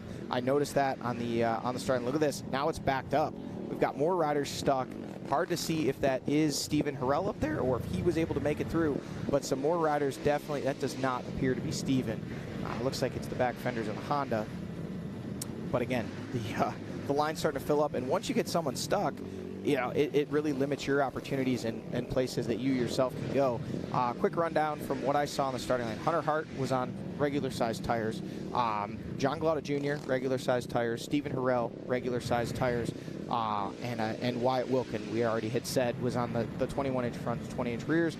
Most of the other riders on bigs. The only rider that I saw on the mediums, the in-betweeners, was Josh Merritt with the 22-inch fronts, 21-inch rears. So we've got a lot of racing action left here. Only 43 minutes into this one, but when it's all said and done and the checkered flag flies, it might be the tail of the tape of what was the right decision.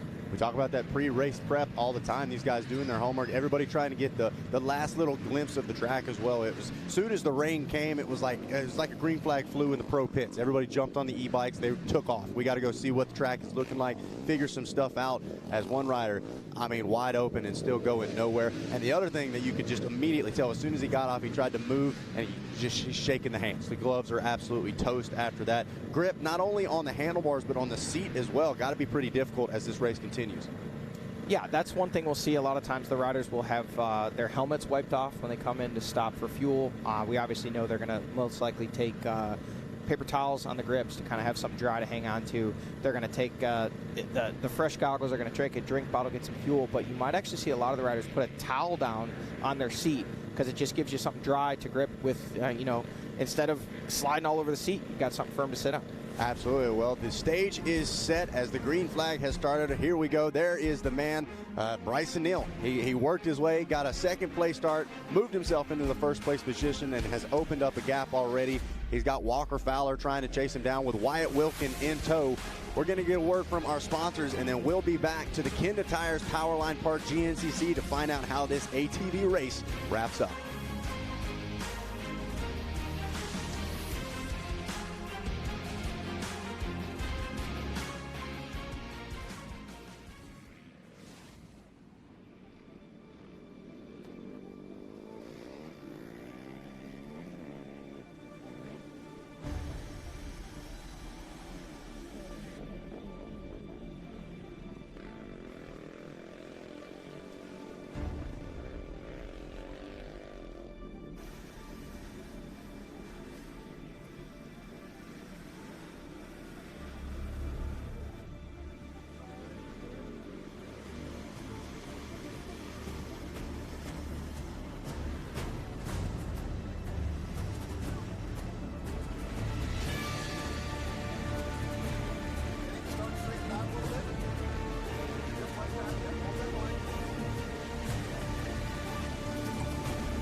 It takes commitment, passion, and endurance to make something great.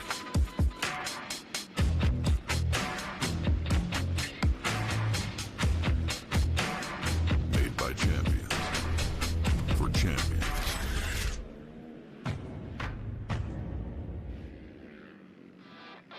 On Track School is an online private school catering to some of the top athletes in the world. We offer a flexible schedule for students that are chasing their dreams and always on the go. We are an accredited K-12 school where students can graduate with a diploma. Scan the QR code or call us to book an appointment with one of our learning coaches to discuss your students' next steps.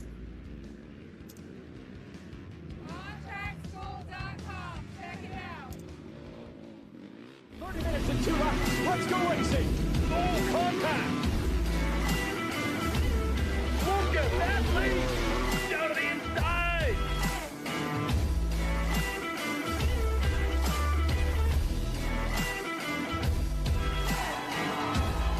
Jetmore still on top. Oh, the podium's here. I don't think any atmosphere can match it. Nothing quite like pro motocross.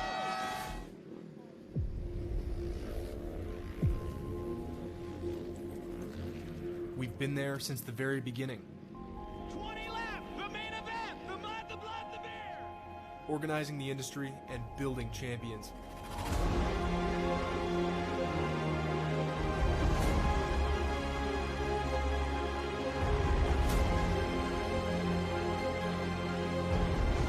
"100 years of defending your rights to ride into the future." And welcome back to GNCC Live. Mikey Wayne's here alongside Johnny Gallagher. And in the booth with us, we welcome Jay Shadron. Jay Shad, well, first of all, one, it's good to see you standing. Two, really wish you weren't in here with us and you were out there on the racetrack right now. But, hey, man, great to have you in here with us today. Yeah, it's cool to be here. Never got to do anything like this. So, yeah, glad to be standing. But much rather be out there racing with those guys, especially in these conditions. So, yeah, kind of missing it. Well, let's talk, recovery. You're still on the mend, obviously, after a gnarly one. But, again, like I said, you're moving in the right direction. You're in here standing with us. Where are you at on as far as the healing process goes? Actually just got cleared to walk 2 weeks ago. So mobility, strength, and a little bit of PT. Been doing some biking, some squat and air squats, obviously. But going to get on the bike here soon. I'm itching for it. I just want to see how it feels and see what we can do. Well, let's talk the racetrack today. We've not raced here since 2018. Bryson Neal's out in front doing his thing, man. It's a mutter you alluded to. Man, I wish I was out there right now. Yeah, for sure. I don't necessarily like the conditions, but I just seem to excel in these. It's kind of like my thing. And, yeah, definitely missing it. I seen the rain coming this morning. I was like, man, I really want to be out there. But I also don't want to be out there because it's going to be a nasty cleanup. That's very true. That's very true. Johnny, do you wish you were out there racing right now? You know a thing or two about the mud. I do not. My mud specialist days are behind me. I mean, obviously, in the moment, it's a lot of fun, especially when you do well. But like Jay said, I mean, the cleanup, especially on an ATV, is pretty intense. But, Jay, to have you back here just walking around and enjoying the races, obviously great. You've been able to make it to all the races, or I think you missed one since your injury. But, it's been a rough kind of almost year now for you, obviously, having an injury at the end of last year, missing some races, coming back, getting to ride the last couple, kind of working your way back into it and deciding, yep, still want to do this. A little bit about what's it like to have a serious injury like that, to come back, fight so hard to get back to where you feel like you're ready to come and compete again, have kind of the rug pulled out from underneath you again? Is it just you just want to dig your heels in and dig that much deeper and get back out there? Or is part of it just loving being at the track and enjoying the people and the sport itself? It's a little bit of everything. At first, I was just super gutted, I mean, it was terrible last year with the injury that I had, and then finally had it all figured out, ready to go again. I mean, that week that I had this incident, I was ready for round one. And just to have that happen totally out of my control, just a mechanical failure like that, it was really hard on me. But had to get to the races, come support the team, see everybody. It's just my thing. It's my life. So this is where I want to be. And hopefully I can get back on the bike soon and be back out there. Is there a projection? Are we ready yet for a round where we're going to say Jay Shad shooting for a comeback, or after summer break, or kind of what's the thought process right now? Snowshoe. Yeah, man, I want to do snowshoe so bad. I'm looking to get on the bike next week. If it's going to be dry, I'm not going to go out there and get all muddy, but see how it feels. I really want to push for snowshoe, but again, I've been sitting for 3 months. To re-injure it prematurely, it's just not worth it. I'll just wait if it's too much. So going to play it by ear, but I'll be back the second half for sure. Well, there you go, folks. We'll see Jay Shadron back sooner than later. He's going to join us in the booth today. We're going to call some racing action, and it's definitely good to have you, and we'll look forward to setting that goal of will we see Jay Shad return to action at the Snowshoe GNCC. Snowshoe Mountain, always a good one, and a little bit of extra competition, a little bit of extra drama. Can't help but beat it. Everybody loves Howard's Hole. We've seen it already today. The free Howard's Hole signs. The guys are walking around. Look at this. Is this Walker Fowler? I believe that was that Bryson Neal that had just left the camera shot. Now Josh Merritt up into third. Yeah, hard A lot going on there in that camera shot. Looks like things may have tightened back up. Now we see some lap riders coming through there. Man, it's just slick out there. How does this compare from you guys, your perspective? I know Ohio, right? But like apples, oranges compared to the mud at John Penton, right? This is a little slicker on top. Like, what's your expert opinion on that? Here, I think this place is just super greasy. I don't think it gets, from my experience, not as heavy as John Penton mud. I don't think anything does. Yeah, It's out of this world. That place is just so thick and heavy. I think this is just going to be a super slick track from what I'm seeing, and that's how it's been in the past. Well, and there is a difference, honestly, between the two. Even though they're both Ohio clay, this place was old strip ground. So there's not as much topsoil. There's not as much of that clay. It kind of gets down to the hard base very quickly, where the John Penton, at least to my knowledge, has never been mined, never been stripped, and there's not as much rock underneath it. So the topsoil kind of moves around there, and you get the clay. It kind of balls up when you get wet, but it may have started out the same, but once they kind of strip mined this ground, it just changed it up so much. Obviously, coming back here for the first time since 2018, the landscape of the facility itself has changed. We got a big well pad up here. So the facility has been operating just minus GNCC for the last couple of years, but it's great to be back here. And look at this, looking like we've got some great racing action on screen. We are told from our producers that that Bryson Neal's still out front, but this looks to be the battle for second, third, and fourth on screen. That looks to be Jared McClure there in the number 4 spot. I believe Walker Fowler, Josh Merritt, and still Wyatt Wilkin in there as well. So it looks like that is Walker leading that train. Jay Shed helped me out, but that looks to be Wyatt there, just behind him, and then Jared McClure. Yep.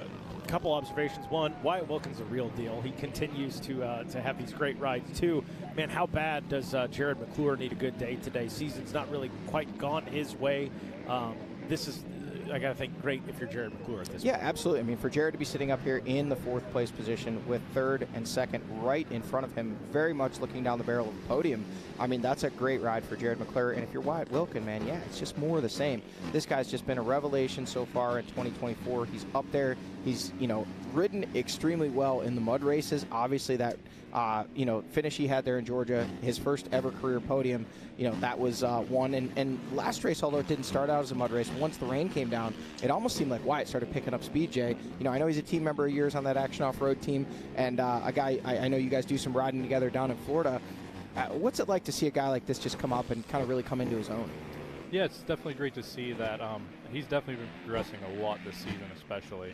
And just watching him just be up there in the podium contention all the time, it's very impressive, especially being the 2nd year in the class. I mean, that's huge for him. Definitely looks confident out there riding. And Wyatt, a rider that definitely, obviously a good rider coming up through the ranks, was competitive in that XC2 class, but really didn't make a lot of noise coming up through like some of, your Walker Fowler, Hunter Hart, John Glada Jr., yourself, winning amateur championships, winning, youth championships. Wyatt, I'm not going to say that I followed his career super close and know all of it, but it wasn't like a rider that a lot of people were talking about. And then all of a sudden in XC2, I think like his 2nd or 3rd year in XC2, it was like, who is this kid that is suddenly, battling for race wins, battling for podiums, and looking back, it was funny.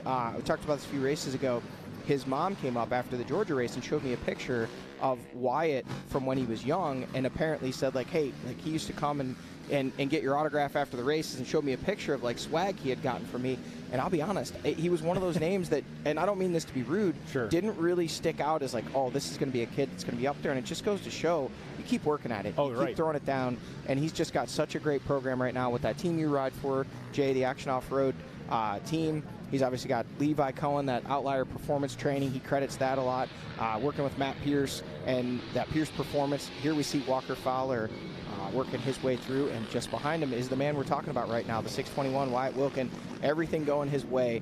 And I will say, all the top 3 from Ohio, but Wyatt arguably to me would be the rider who probably has conditions most like this. Look at this. Looks like they have shaken Jared McClure. Oh, nope, he's still back there.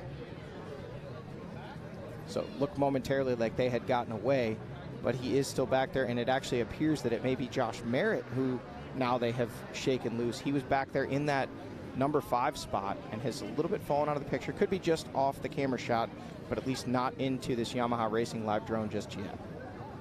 It's funny you're talking about Wyatt Wilkin. He's, you have that it factor, right? He had that the first time I had him on the podium for the XC2. My same thought was like, man, who is this kid?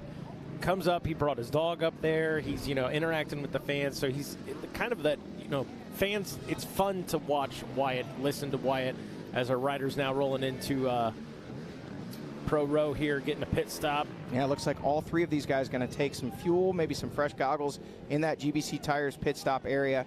Walker Fowler in and out, able to get back around Wyatt Wilkin, who momentarily took the measurement. But look at how slick it is, getting on the brakes, blowing way wide, all the way to the banners, having to come back and almost giving that spot back. Just goes to show how slick it is out there, folks. I know we've mentioned it before, but we're going to keep saying it because it is slicker than, Mikey, you had some good ones. A mayonnaise sandwich. A mayonnaise sandwich. Yeah, hold the bread. Grease on glass, you name it. It is just SLICK slick out there. Bryson Neal already checked in with 2 laps complete with a 28 lap time. Now Walker Fowler checking in the number 2 spot as it refreshes.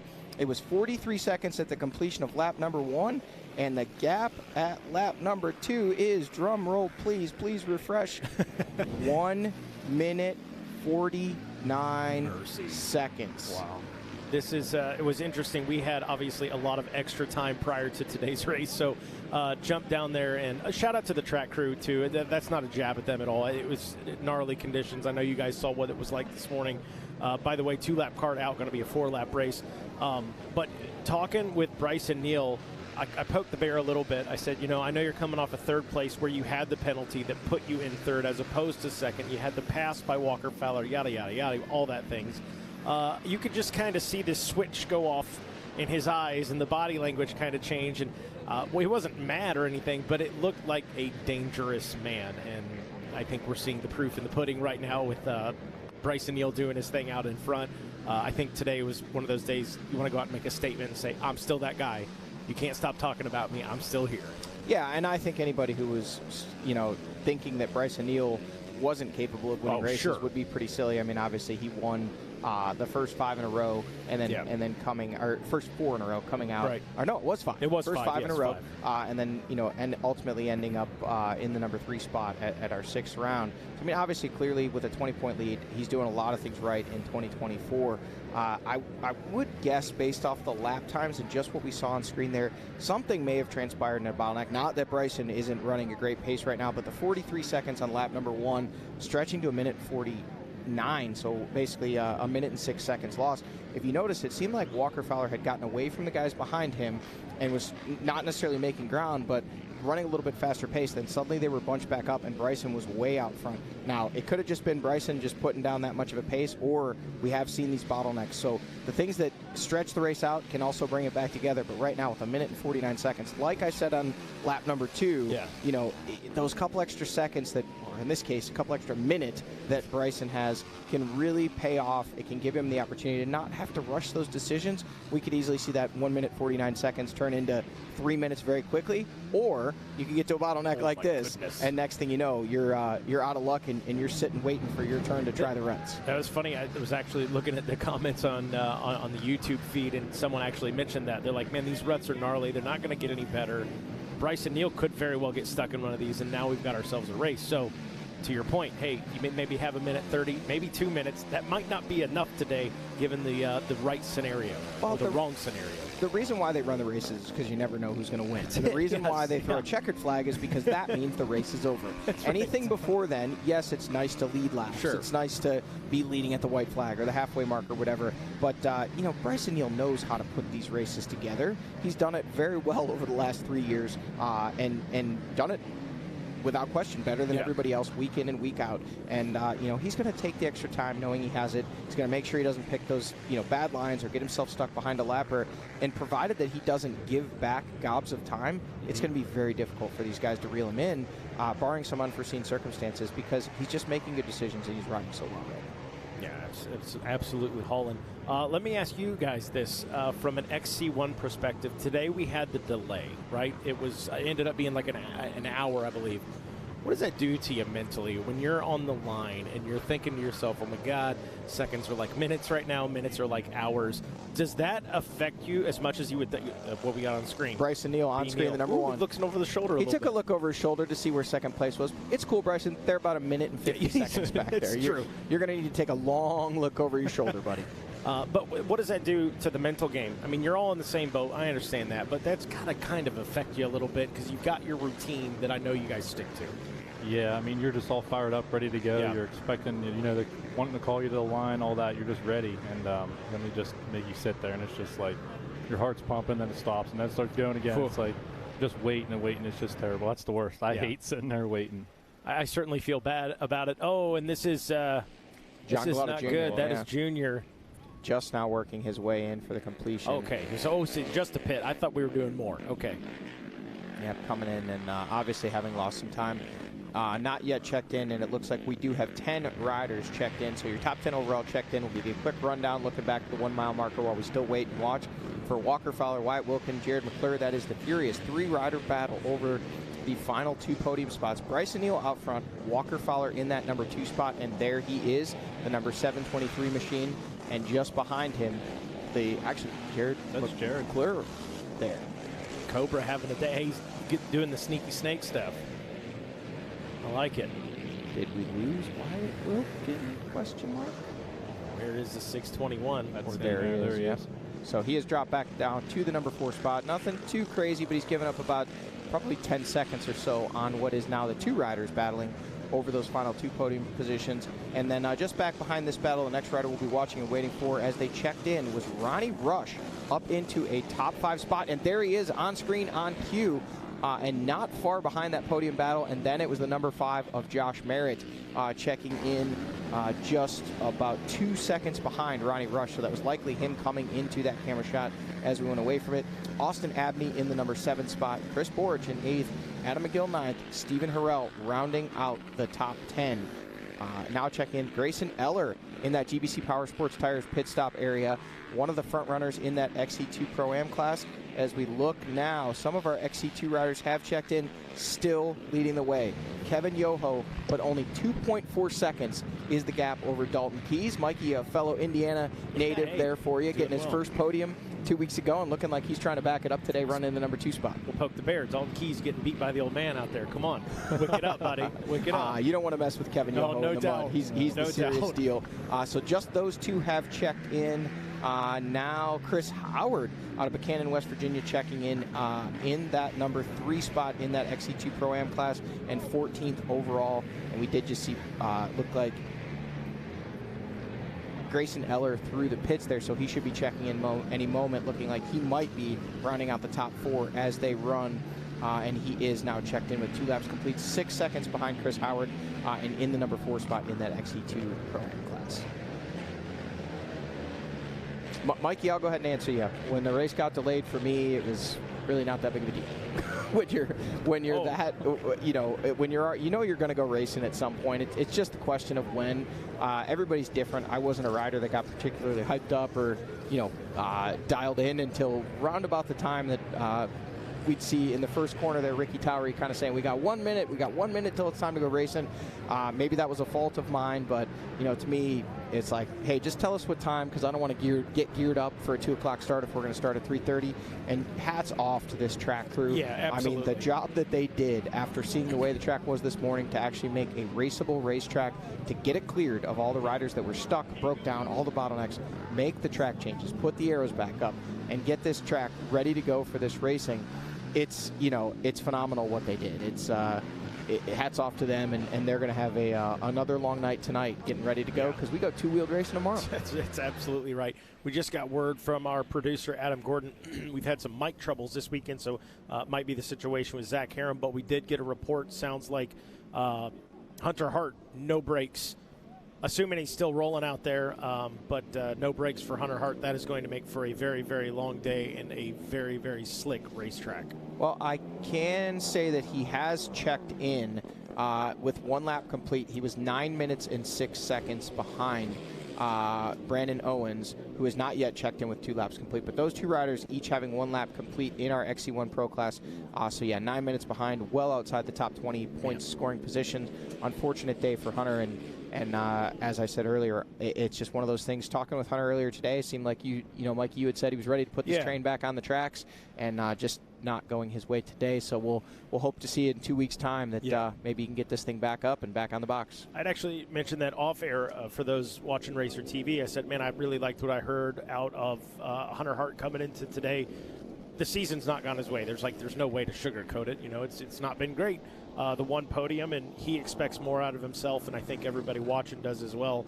And he's just got to find that way to kind of regroup and get back into to doing what he feels comfortable. Jay Shed, you've had your own share of hurdles. You're going through a hurdle right now, and you've come back from that serious kind of mental fog and physical fog as well. What made the difference for you? Just the want and the drive. I mean, I don't want to go out there and not perform at my best and get up in the top 5 in podiums. That's what everybody's there to do, or win even. So just got to want it. I mean, even if it's not working for him, obviously Hunter has something going on. This isn't like him. But he just needs to take a step back and reset and look at what he can do to get back to where he was. Because, to be completely biased, we want it. I want to see Jay Shad battling Bryson, Neal, and Walker Fowler. We want to see Hunter doing the same thing. All those guys. It makes for more interesting racing. There's no doubt about that. So. Yeah, it would be great. There's been times where, and actually in conditions like this, where you see, Jay, we sometimes talk about the mud being the great equalizer. You see guys that maybe aren't normally up in the mix. If a track only allows a certain speed, a certain pace, you might get 10, 12 guys kind of all battling for this. It's been a while since we saw it for a little bit in Georgia earlier this year, and then things kind of did string themselves out towards the end as Bryson and Walker were just kind of putting down a pace nobody else could match. But, it's cool when you see new riders up front, kind of at the shot at the front like today. Shout out. Ronnie Rush, number 5, or in the number 5 spot, running in 5th, a rider we've never seen, up that far in the overall, here now in lap number 3. So we're getting deep into this one. We're over an hour, over halfway through, and he's up in the top 5. So shout out to him. It's cool to see new blood, new energy in the mix. And we want our buddy HH back up there. And we'll hope, obviously, today's mechanical doesn't set him back too far, at least mentally. And he's able to come back in 2 weeks at Mason-Dixon, a track where he's definitely had some success in the past, and hopefully get up in the mix and put himself on the box. Yeah, for sure. That'd be great to see. Jay, looking at this, I can tell you for me, a lot of memories come back at this place. It's a very unique racetrack. Obviously, we've in recent years really only raced 2 places in Ohio, here in the John Penton GNCC in Millfield, and we talked about it a little bit before, but this Ohio clay is just so different, and you can see kind of how it shapes up right here. You've got the muck and the slop off to the sides and in the middle, and then you've got these 2 train track ruts. Explain to people what it's like at speed, trying to keep it in those ruts. And what happens if you get outside those ruts there, Jay? Oh, it gets ugly real quick. You do not want to get out of those train tracks there.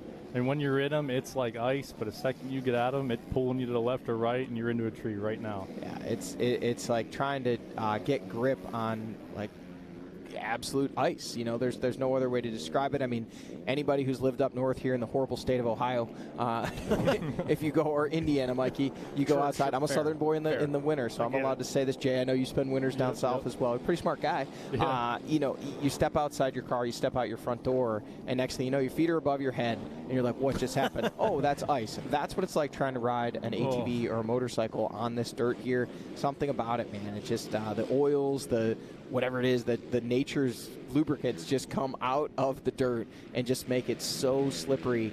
Like you said, you just got to try to keep it in those ruts, because if you get outside those ruts, everything's going to pack up and you're just along for the ride. Just some lap riders working their way through here. We are still waiting on the leaders at the 5-mile marker. But starting to see, we see the sunshine in the background there. Unfortunately, with all the foliage on the trees, hard for that sunshine to get in the woods and help try to dry things out, because right now, just slippery, and everybody's searching for grit.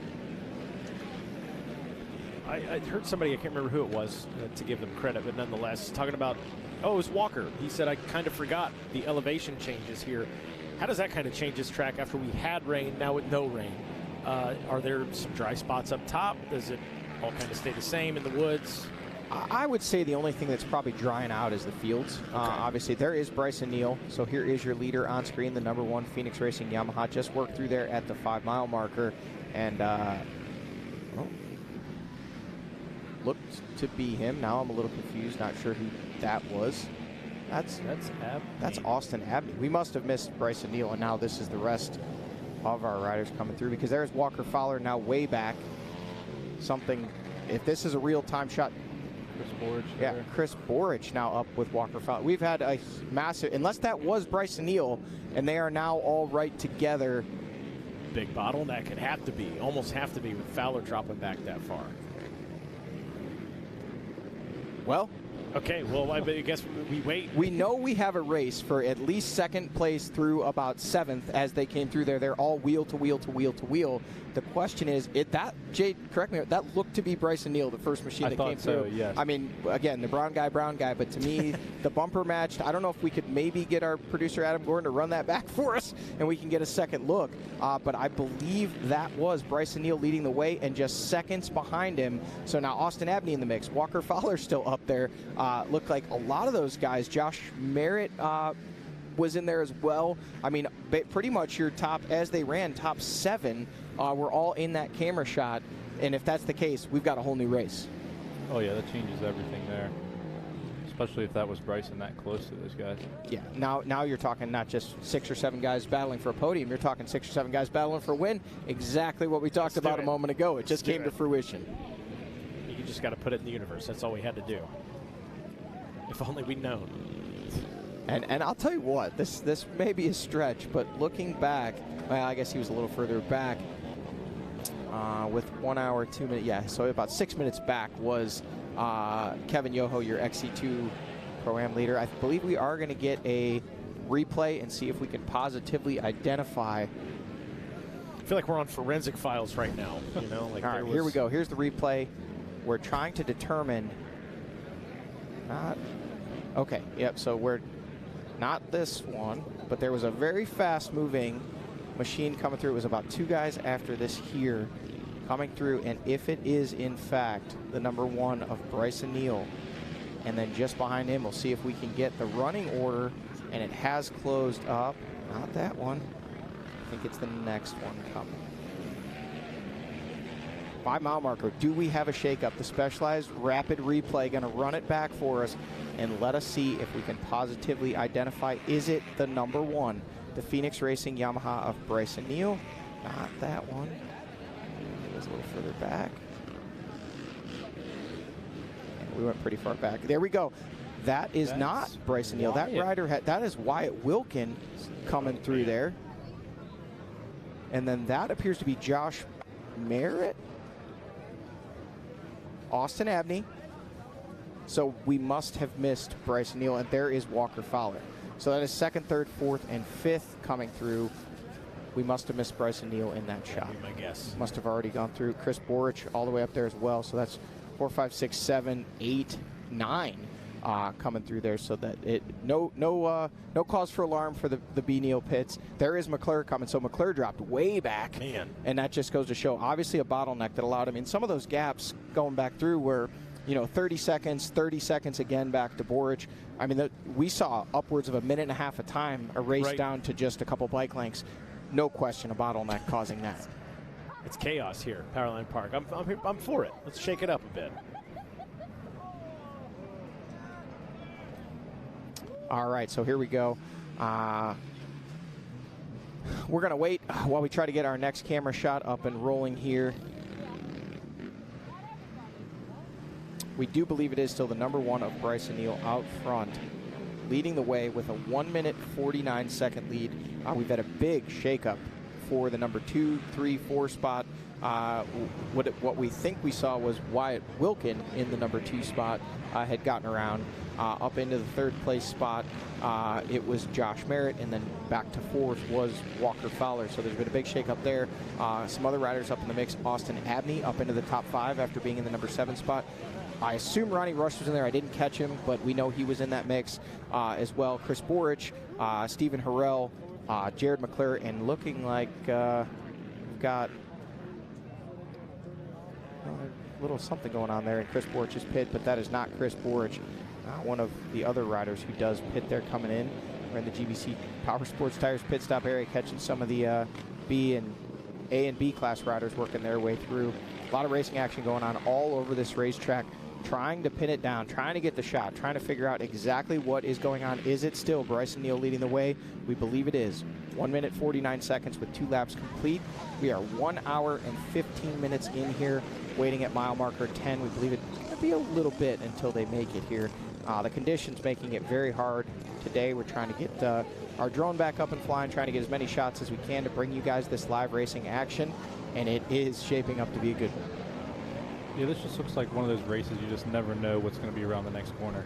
You just got to be so aware, and then you get into a line, and then there's a lap rider stuck in it, and then just like what you see there, everybody's grouped up together again. So it's definitely going to be interesting. Well, and this time of the year too, Jay, with the foliage on the trees, as the mud, that heavy mud flings up, hits those trees, it pulls it down, even limits visibility that much more, where you could maybe see through when you were pedaling the track on Friday. Now with the branches all hanging down, you just got to commit to a line and go for it. Next, like you said, you pick your head up and there's just 30 bikes sitting there, and you wonder to yourself, okay, well, we're going to be here a while, and it can definitely be frustrating sometimes. But as mentioned earlier, just keeping a cooler head, trying to look as far ahead as you can possibly see, and don't commit to lines you can't see the end of. Definitely. You got to be patient in those situations sometimes.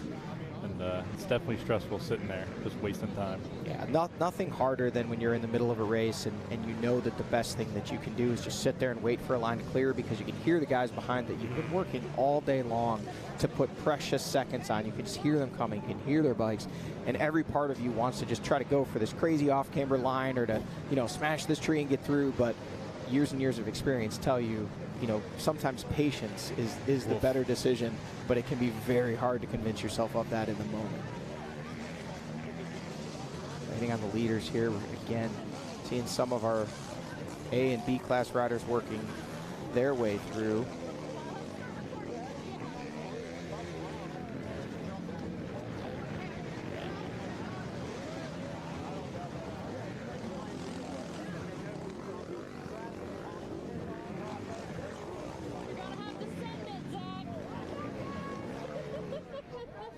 The weather having its way with this Powerline facility earlier today. What was a pretty good racetrack, as mentioned earlier, for the micros. Man, just heavy rains. It just tore up everything. We've seen a lot of moisture laid down in a short amount of time. That was Josh Merritt there. There is Wyatt Wilkin.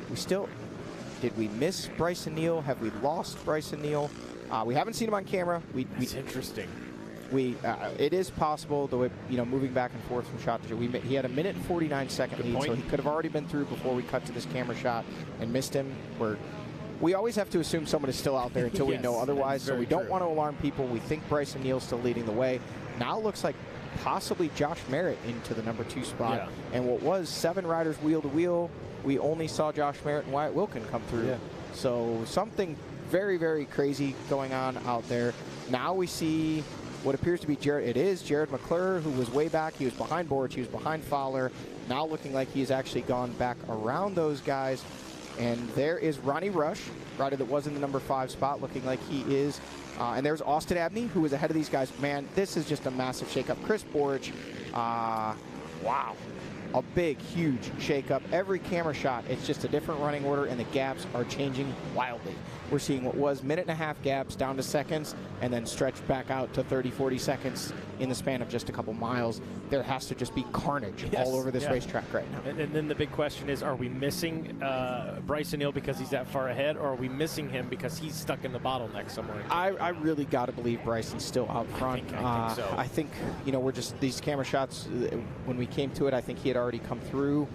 It's just a thought. I don't have anything to back this up, but, it looks like... When do they do in? It looks like they are due in less than 4 minutes, so 3 minutes 58 seconds. They are due in, and we are 1 hour 20 minutes into this. We should see a white flag waving, signifying one more lap of racing action. Will it be the Bidwell Bullet still out front? 1 minute and 49 seconds was his gap with 2 laps complete. Now we see some more riders coming through. There is Adam McGill, and there is, not sure who there is. No, we haven't seen Walker Fowler yet. I did not see Walker Fowler come through this camera shot at all. Is it possible that we missed him? Is it possible that he came through before the camera shot? Yes, but he was back in about 4th or 5th when they came through the previous camera shot.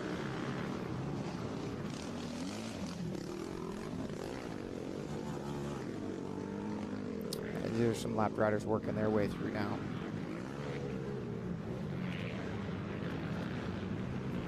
This was the 10-mile marker. We know our leaders have come through, so just a matter of a few minutes. Again, probably less than 3 minutes now, looking like about 2.5 minutes until we see our leaders check in with 3 laps complete, and we'll get a definitive answer as to, is it still Bryson Neal out front? Has he been able to traverse this course one more time, holding on to, maybe even extending further, that 1 minute and 49-second lead that he had when they checked in with 2 laps complete? You can see the running order on the left of the screen. Other than Bryson Neal, take that, throw it out the window. Right. It's at this point, it has changed up so much. It looks like Zach Herron down at the FMF power point. Zach, can you hear us? How are things down here at the FMF power point? Well, check this out. That's what it's like standing up on the hill. I've been eating roost. I've crashed 7 times. That's how I ended up down here. But we've got probably 5 or 6 different lines on this hill climb, along with about 500. The best mud fleas I've ever seen in my life. Now, this line right in front of me, it's dug out. We've got roots, we've got rocks, but it's the only line that apparently has any traction whatsoever. I've Jared McClure come through. I've seen Josh Merritt. He came through, absolutely coated me, got my teeth. Not that you care, but nonetheless, there seems to be only about 1 to 2 lines that the riders can actually pick it up now. We're going to get a first-hand look. Here comes another rider, wide open, duck. Just wide open all the way up this hill, fighting for traction. And needless to say, I'm going to need a shower after this one. But this hill climb, a make-or-break moment, an opportunity to save time if you do it right. But if things go wrong, the fans are going to love it, but your race results are not. I'll check back in with you guys here in a few. All right, our man on the scene there, Zach Herron, really getting down in the thick of the action. And to point out, you saw those bikes going, or those ATVs going across the bottom of the screen. That is the long way around, to go all the way and around. Otherwise, you can shoot right up that hill climb, as he pointed out, saving a bunch of time, putting yourself in position to make those passes and gain those valuable seconds. Looking like we're seeing some riders on screen, and that looks to me, Jay, to be Josh Merritt, the first rider, and then the next rider behind him. Hard to see. Almost looks like Austin Abney there. Or that could be Ronnie Rush as well. I think that's Wyatt Wilkin. I think I could see the hair. That's a good flowing point. locks. Yeah, the flowing locks of Wyatt Wilkin, the 621 machine. So those 2 riders that we've seen in podium positions. Don't know if we've, again, we don't know if we've missed Bryson Neal. Have we missed Walker Fowler? We've yet to get these guys on camera this lap. We think they are, or at least Bryson we think is still up front. We know Walker was back in a 4th or 5th place position. Josh Merritt looking like he's put a good charge on to put himself back up into potentially a podium position. And Wyatt Wilkin maybe as well. Okay. So we're told that we did get a shot of Bryson Neal still out front, still leading on a drone shot just a moment ago. So still leading the way, Bryson Neal. The rest behind, big question mark. Everybody's in a Yahtzee shaker right now. It's being shaken up. I do believe that is Josh Merritt there, and I think you are right. That is definitely Wyatt Wilkin. You can see the hair. So we are going to make the assumption at this point that this is our number 2 and 3 riders coming through, looking to complete 3 laps as they run. Both of these riders already having podiums so far in 2024 and on a charge, looking to do it again today. Refreshing live timing and scoring, looking to see, has the Bidwell bullet checked in? Because I can tell you one thing, where they are at on the track is not, I don't think, 1 minute and 49 seconds from the finish line. If you would think about that, Jay, they're right up by the entrance where you come in. It's just one field section. You know, things may have tightened up. Is Bryson's transponder not working? We'll bring you all of that and more here on Racer TV. Still no Bryson Neal checked in. Still, refresh again, still no Bryson Neal checked in. So we're told he is still out front. But I think that we may have seen that 1 minute and 49 second gap close up slightly. We're at the 12-mile marker. This is right before they pop out into the field section that leads to the finish line. Jay, keep your eyes on that. I'm going to keep refreshing timing and scoring and that is Josh Merritt. Bryson Neal has not checked in, and this is the last field section before the finish. Guys, I think Josh Merritt may possibly be leading this race with Wyatt Wilkin in second.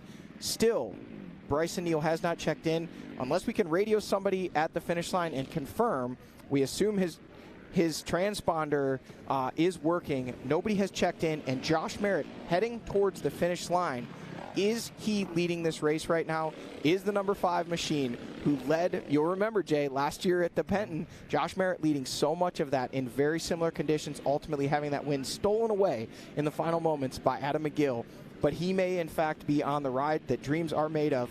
He is up front, leading, we believe, the way with what will be a white flag waving. The emotion's got to be high, looking like Josh may be coming in for a pit. No, they're just cheering him on and sending him.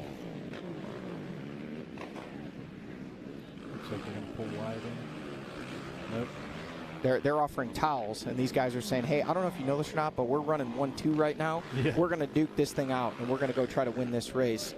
Still, no Bryson Neal checked in on live timing and scoring. So what you're seeing, the top of your screen in the center, the number 5 of Josh Merritt coming through for what looking like it will be a lap lead here at the Powerline GNCC.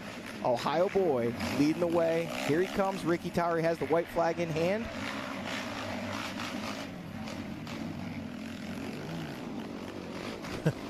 Speechless. I'm speechless. This is boom. Josh Merritt shows up on live scoring. He is leading this race right now. That is the number 5 of Josh Merritt leading the way. The number 621 of Wyatt Wilkin. They're in the number 2 spot. Those are the only 2 riders checked in. 6.3 seconds separating your leaders. They are on screen heading through what will be the last lap of racing action, and it sounds like we have a shakeup coming. We are told Bryson Neal working his way through the 12-mile marker, so what was a 1 minute and 49-second lead now has him back to at least 3rd place, and we think maybe even further back than that. We'll get these as they check in. We'll update you, but right now the top 2 riders check through, and that's the battle you're seeing on screen. Josh Merritt leading the way. Wyatt Wilkin in the number 2 spot, and absolutely on the hammer, trying to, both of these guys, bring home what would be their first ever GNCC win. If you don't like, I know this has been a tough race to cover. There's no doubt about that. Yeah. with all of the factors with Mother Nature not playing nice.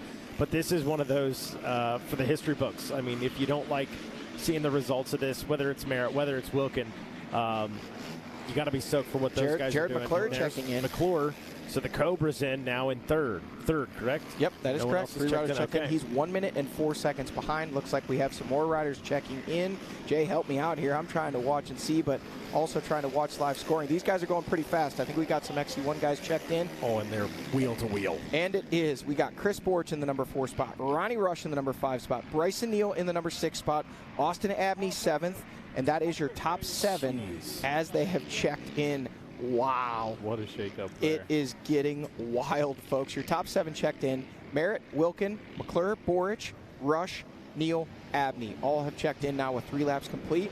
And aside from that 1 minute and 4 seconds back from Wyatt Wilkin to Jared McClure for that final podium position, listen to these gaps between 4th, 5th, 6th, and 7th. We've got 13 seconds back to Borich in 4th, then 1 second, 1 second, 1 second to Ronnie Rush, Bryson Neal, Austin Abney. These guys are absolutely duking it out in those 5th, 6th, and 7th place positions.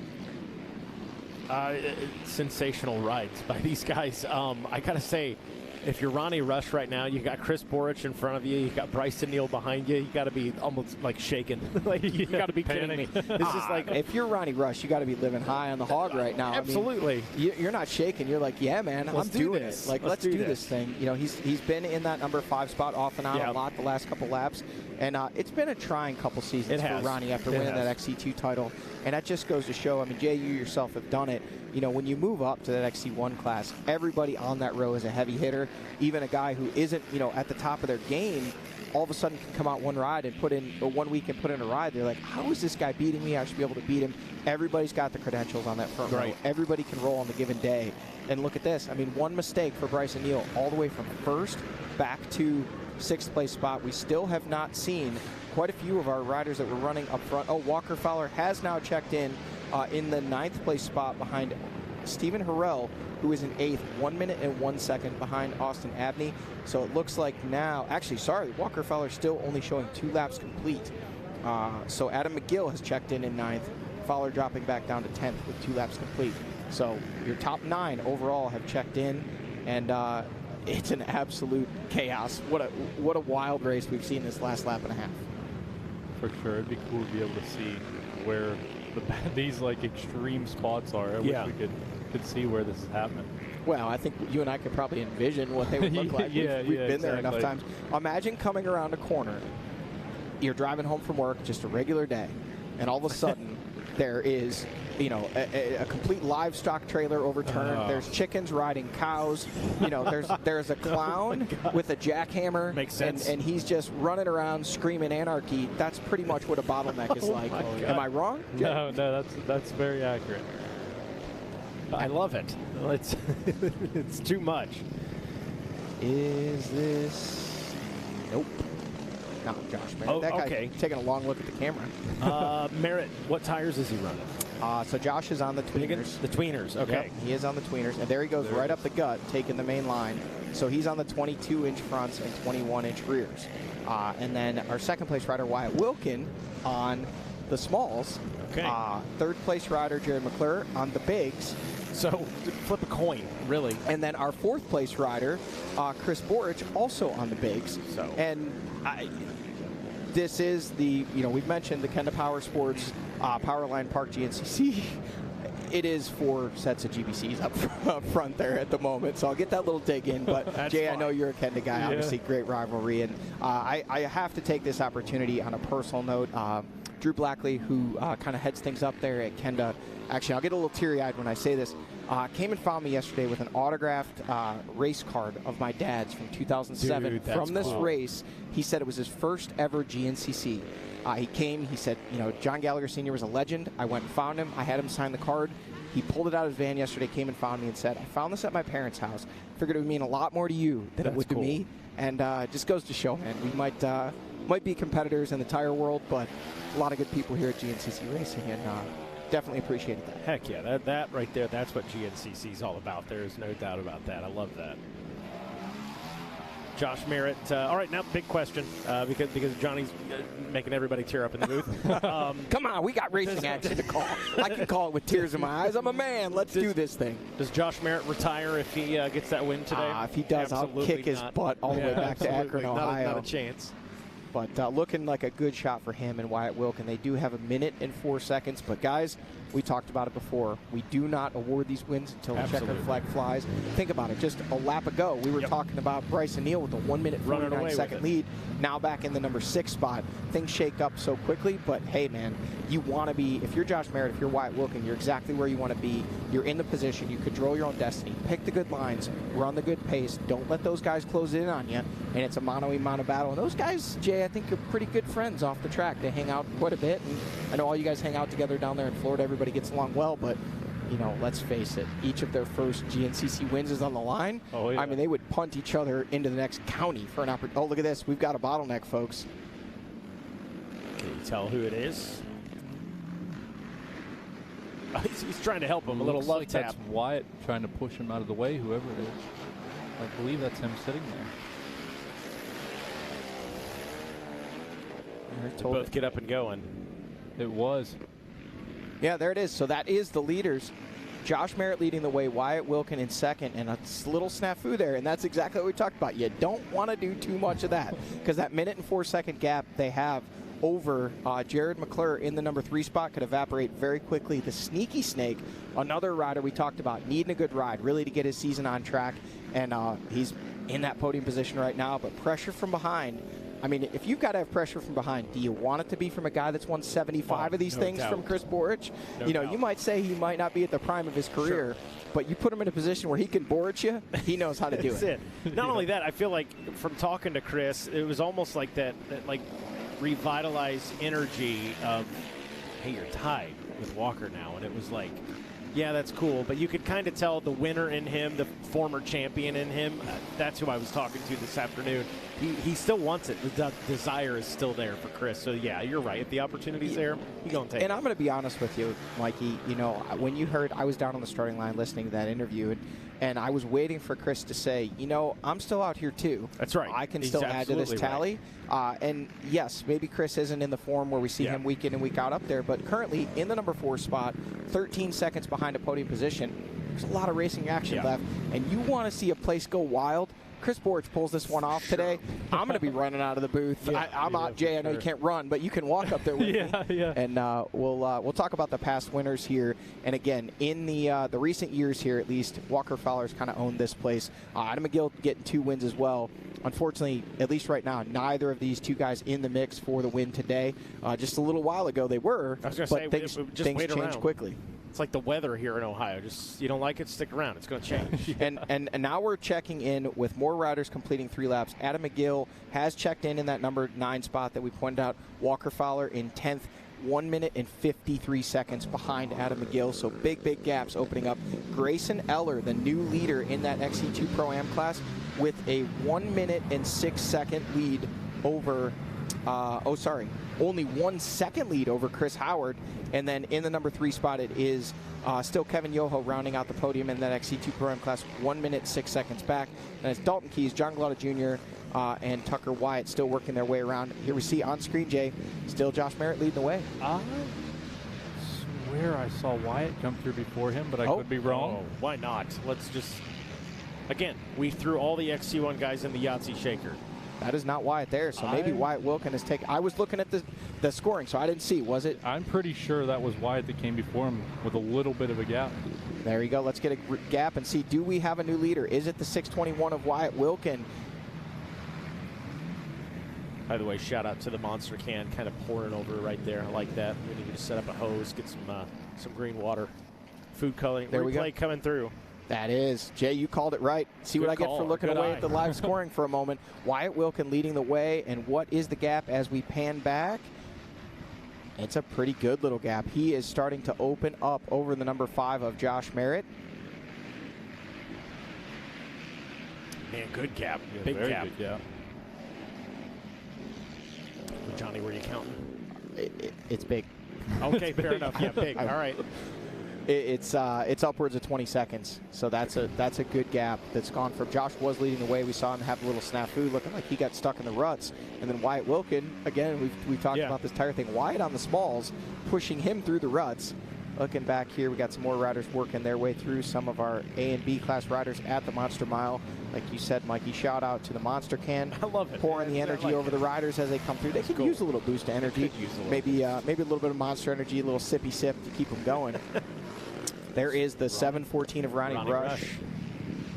So he was last in the number 5 spot. Keep an eye on the screen there. Did we see Chris Borch? I did not. I did not. We didn't see Jared McClure either, but we did. Now, keep in mind, we went back and watched that replay, so those guys could have come through. And Borch was only 13 seconds behind Jared McClure.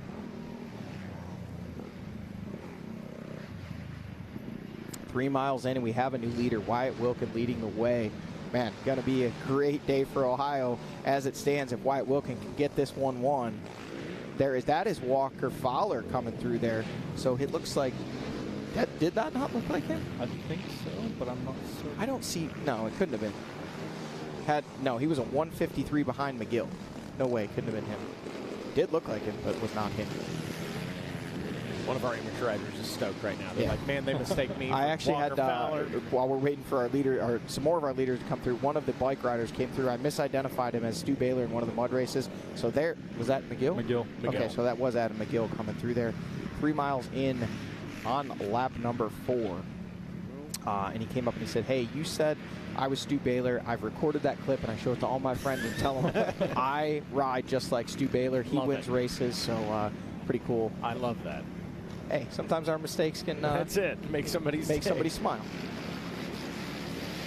That's pretty good. Wyatt Wilkin trying to capture his first career win. Like Johnny was saying, we're not stamping it yet. Things have flip-flopped back and forth more than you could count today. That was McClure, Neal, and then someone went left.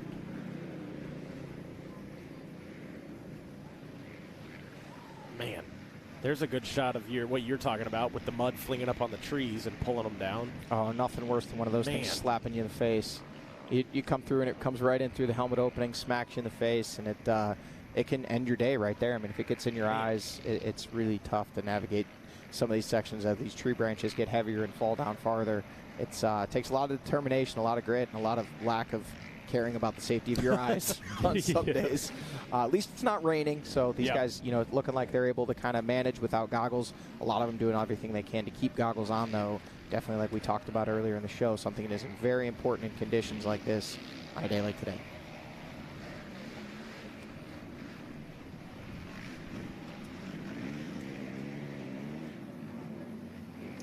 Well, prior to today's race, we had a great race in action last night. Friday night, we had round 2 of the 2024 Specialized Turbo EMTB race.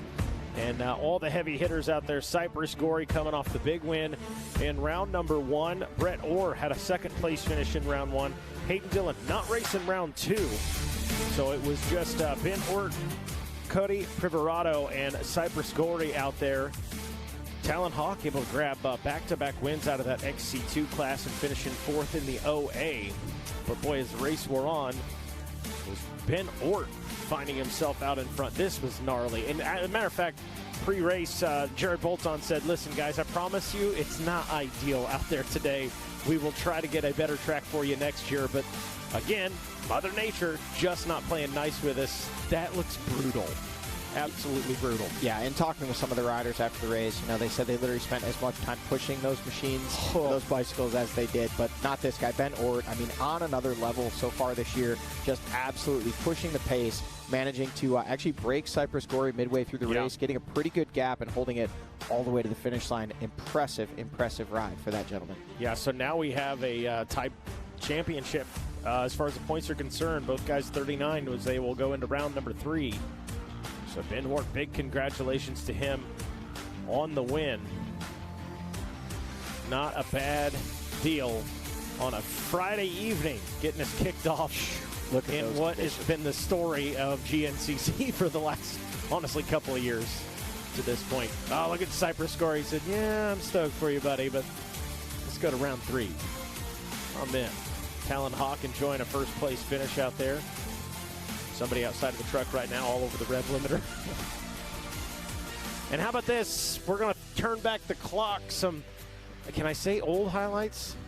This is a couple years ago. You see Bryce Neal, there's Hunter Hart, a young Hunter Hart. Austin Abney back when he was in that XC2 class. There's John Glauda Jr. Baby John. And, this was where last year looks like it was probably from 2018, if I had to guess. Cole Richardson, a rider we've been wondering, is he going to come back there? I see Marty Christofferson in the shot, a rider we haven't had with us in a couple years. Yeah. Chris Borch back on a Suzuki. Kevin Yoho in the XC1 class. And this was the famed Powerline Park Creek jump. What a mud jump, I guess we should say. Not really much of a creek, but always would be a big separator and a huge fan favorite. Walker Fowler working his way through there. And, man, just absolutely getting torn up as the race went on. There is, looked to be the Gator, Adam McGill there. that creek jump was nasty. Walker Fowler grabbing the win. And correct me if I'm wrong, Johnny, I think this was the race he wrapped up that title as well. Yep, and actually he did point out, so that was his 4th championship, going on to win ultimately 7 titles, and that was the first time he was able to do it. Now we're going back one more year earlier to 2017. That was the first time he was ever able to win the race and the championship in the same day, and he was a little bit extra excited that day. This would have been my first. This was my rookie season, 2017. And just watching, Walker Fowler. This was the season as well, Johnny, that near perfect, I believe. Won 12 of 13 rounds because some old man waxed him. Whoa, X-Factor. I wasn't even 40 years old yet at the time. I was a young gentleman. Well, I'm going to say old because I'm 38 now and I feel old. So. Yes, but we know Walker Fowler had a, like you said, near perfect season, winning 12 of 13 rounds. So we know he won this day. Had already obviously had the championship wrapped up because when you win, 12 out of 13 races, you wrap it up pretty early. And he was just so dominant that season.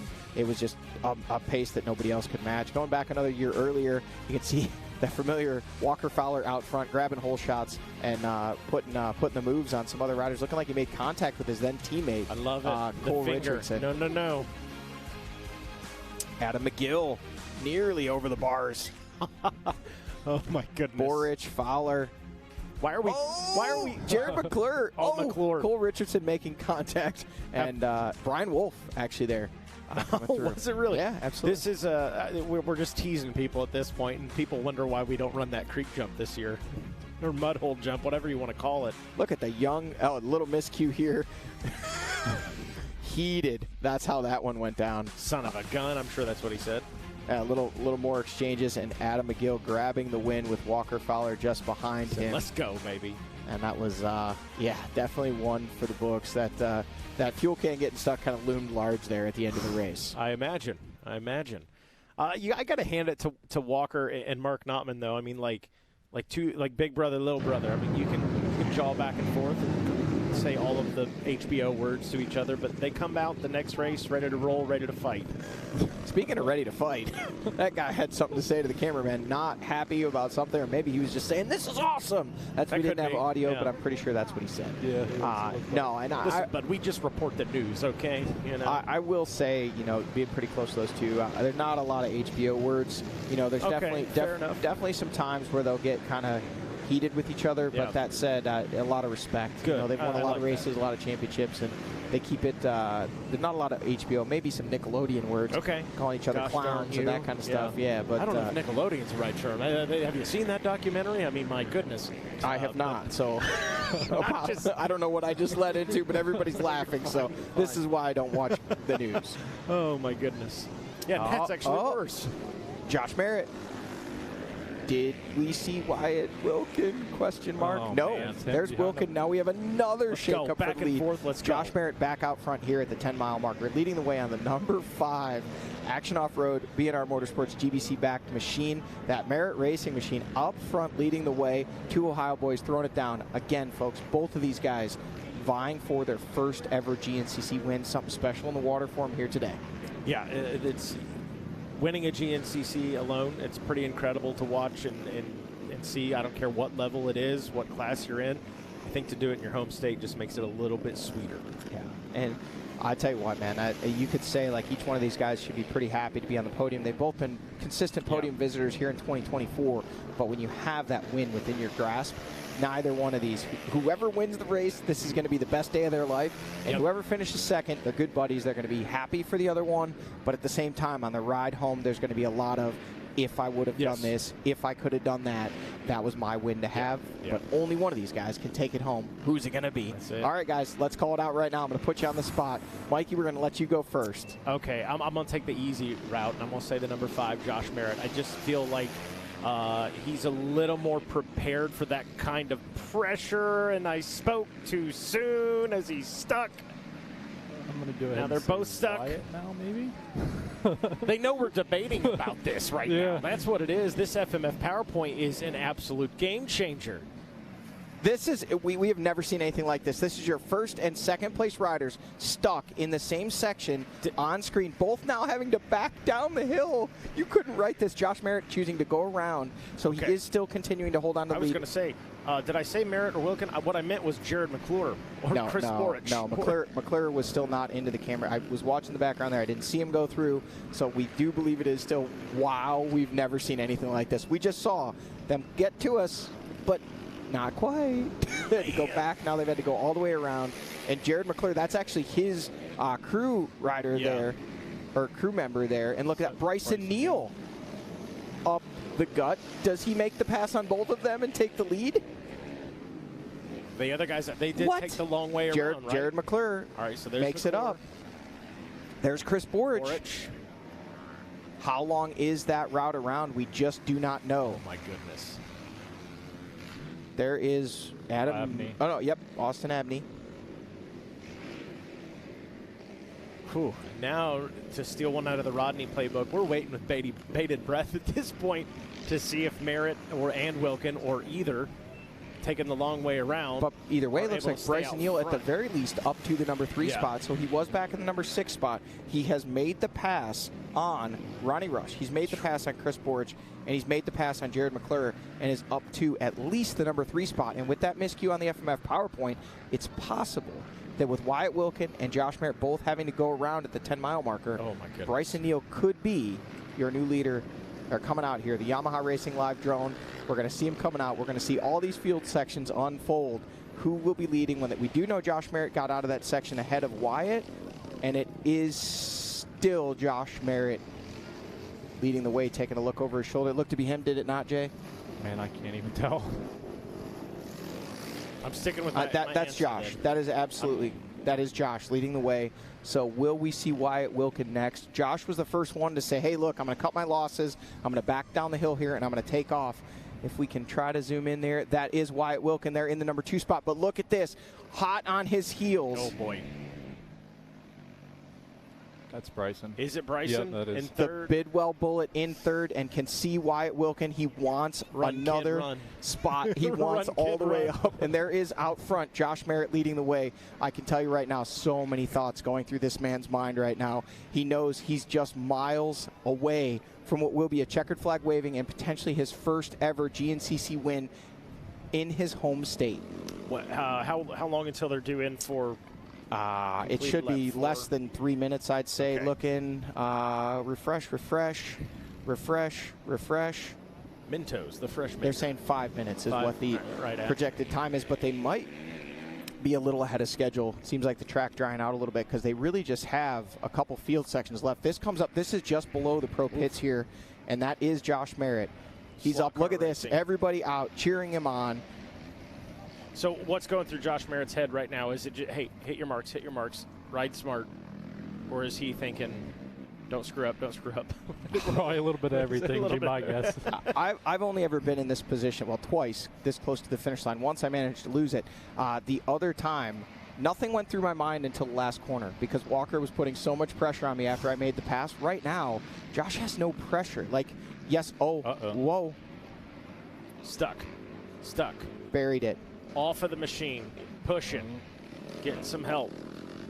Josh Merritt right now probably screaming, help me, boys, help me. Gets it going, and it's all because of this machine right here, buried, and here comes Wilkin, and here comes Neal. Long way around for Wilkin. They took the safe line. They went out and around. Josh tried to run those ruts and got stuck in them, realizing there was a machine in front of him.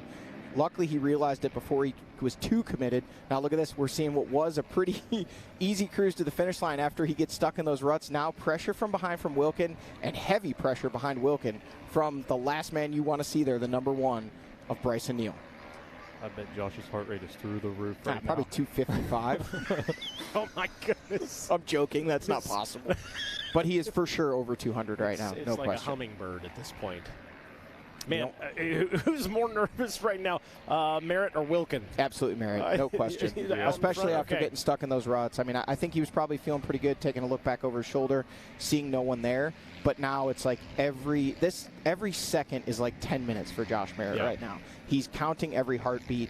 You know, he knows he cannot miss a mark. These guys are too close. He cannot give them anything. If they get any closer, they're close enough that they could possibly try to run it in on the inside on a corner.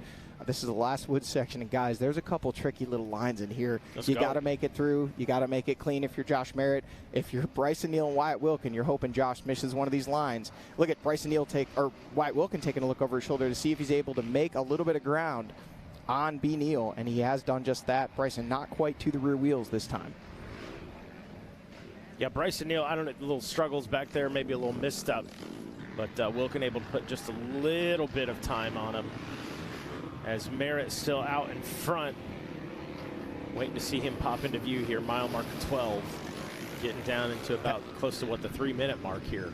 I got to tell you, Jay, I believe in that. Looks like Bryson Neal, but with the hip pad, it almost looked like Ronnie Rush there in the number 3 spot. I seen that last shot. I was thinking that. It looked like Ronnie. Could Ronnie have potentially gone around that hill climb? Oh, I didn't think of that. Because he was sitting back in that number 5 spot. Anything could have happened. We do think it is Bryson Neal. You thought it was. I thought it was. But the last shot, it looked a lot like Ronnie Rush. Yeah, I seen a little glimpse of green there on the gear. I wasn't sure what Bryson was wearing today. I didn't pay too much attention. I didn't actually see his gear on the line either. So I think he had like that black and high vis. I think so. Yeah, which could be the green that we're seeing. So we'll know here in a minute because we're going to get no more drone shot. Here it is, the number 5, Josh Merritt leading the way, focused forward. Just a few seconds to go. He's got a little bit of a gap. Now we'll see. Here is the 6:21 of Wyatt Wilkin in the number 2 spot. And we should be able to tell by the size of the gentleman if it's Ronnie Rush or Bryson Neal, and that is definitely Bryson Neal. Yep, so Bryson Neal in the number 3 spot. No goggles for B. Neal, trying to get close enough to Wyatt Wilkin. Here is Wyatt in second, just ahead of him, the number 5 of Josh Merritt. Making that left-hander safely. He's just got a couple more straightaways to go, and he will put the finishing touches on what will be the first win ever of his GNCC racing career. He said he's going to retire if he does it.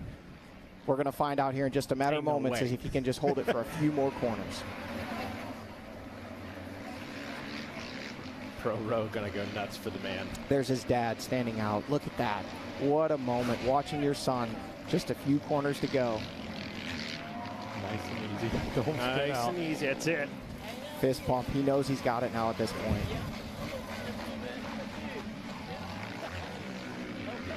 There is Wilkins still holding on to the number 2 spot.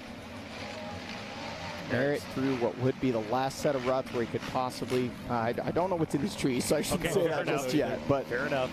He's just got one more big sweeping turn. All that hard work by Merritt. Bring it home, Johnny. This is your boy right here. Josh Merritt from Akron, Ohio, grabbing his first ever GNCC win, coming across the line, getting it done here at the Powerline Park GNCC, pumping the crowd up. Josh Merritt, the number 5 machine. There you see the fist bump between he and the second place of Wyatt Wilkin. Today is your day, Josh Merritt. You have won the Powerline Park GNCC. That is what GNCC racing is all about right there. Boy, if you don't think he was fired up after that win, you're absolutely insane. Absolutely incredible ride by both of these men, really all 3 of them.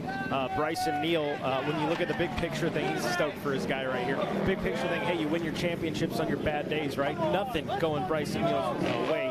Early in this one, he finds a way still to finish on the podium, but let's not take any attention away from what Josh Merritt did today, hanging on and not succumbing to the pressure of Wyatt Wilkin behind him, as well as B. Neal. That is an exhausted man right there, just letting it all That is hang a sense out. of relief. That's Absolutely. near 30 years of a dream coming to fruition today. There's his mom celebrating with him, his dad there behind him. His family's been a huge part of GNCC racing for so many years. They've watched him, a former youth champion. They've watched him come up through, grab wins in A-class, grab wins in that XC2 class. He got his first podium just 1 year ago in Ohio, comes back and backs it up today with his first ever GNCC win. Folks, you want to talk about the breakout rider of 2024. At this point, there's no question. Sitting in 3rd place in points, and now a win in 2024. And credit to that guy. Look at the smile. Look at, he is absolutely amped right now. What a ride today for Josh Merritt. Looking like he lost the pace early, falling back, charging up through. Whatever happened with those bottlenecks, put himself in position. Again, Wyatt Wilkin and Bryson Neal rounding out the podium. And to your point, Mikey, a huge saving of points for Bryson Neal to get back up there in that podium position, making what could have been a disaster into a pretty solid points day for him. Yeah, just impressive. Even when things don't go his way, he finds a way to make himself shine out there.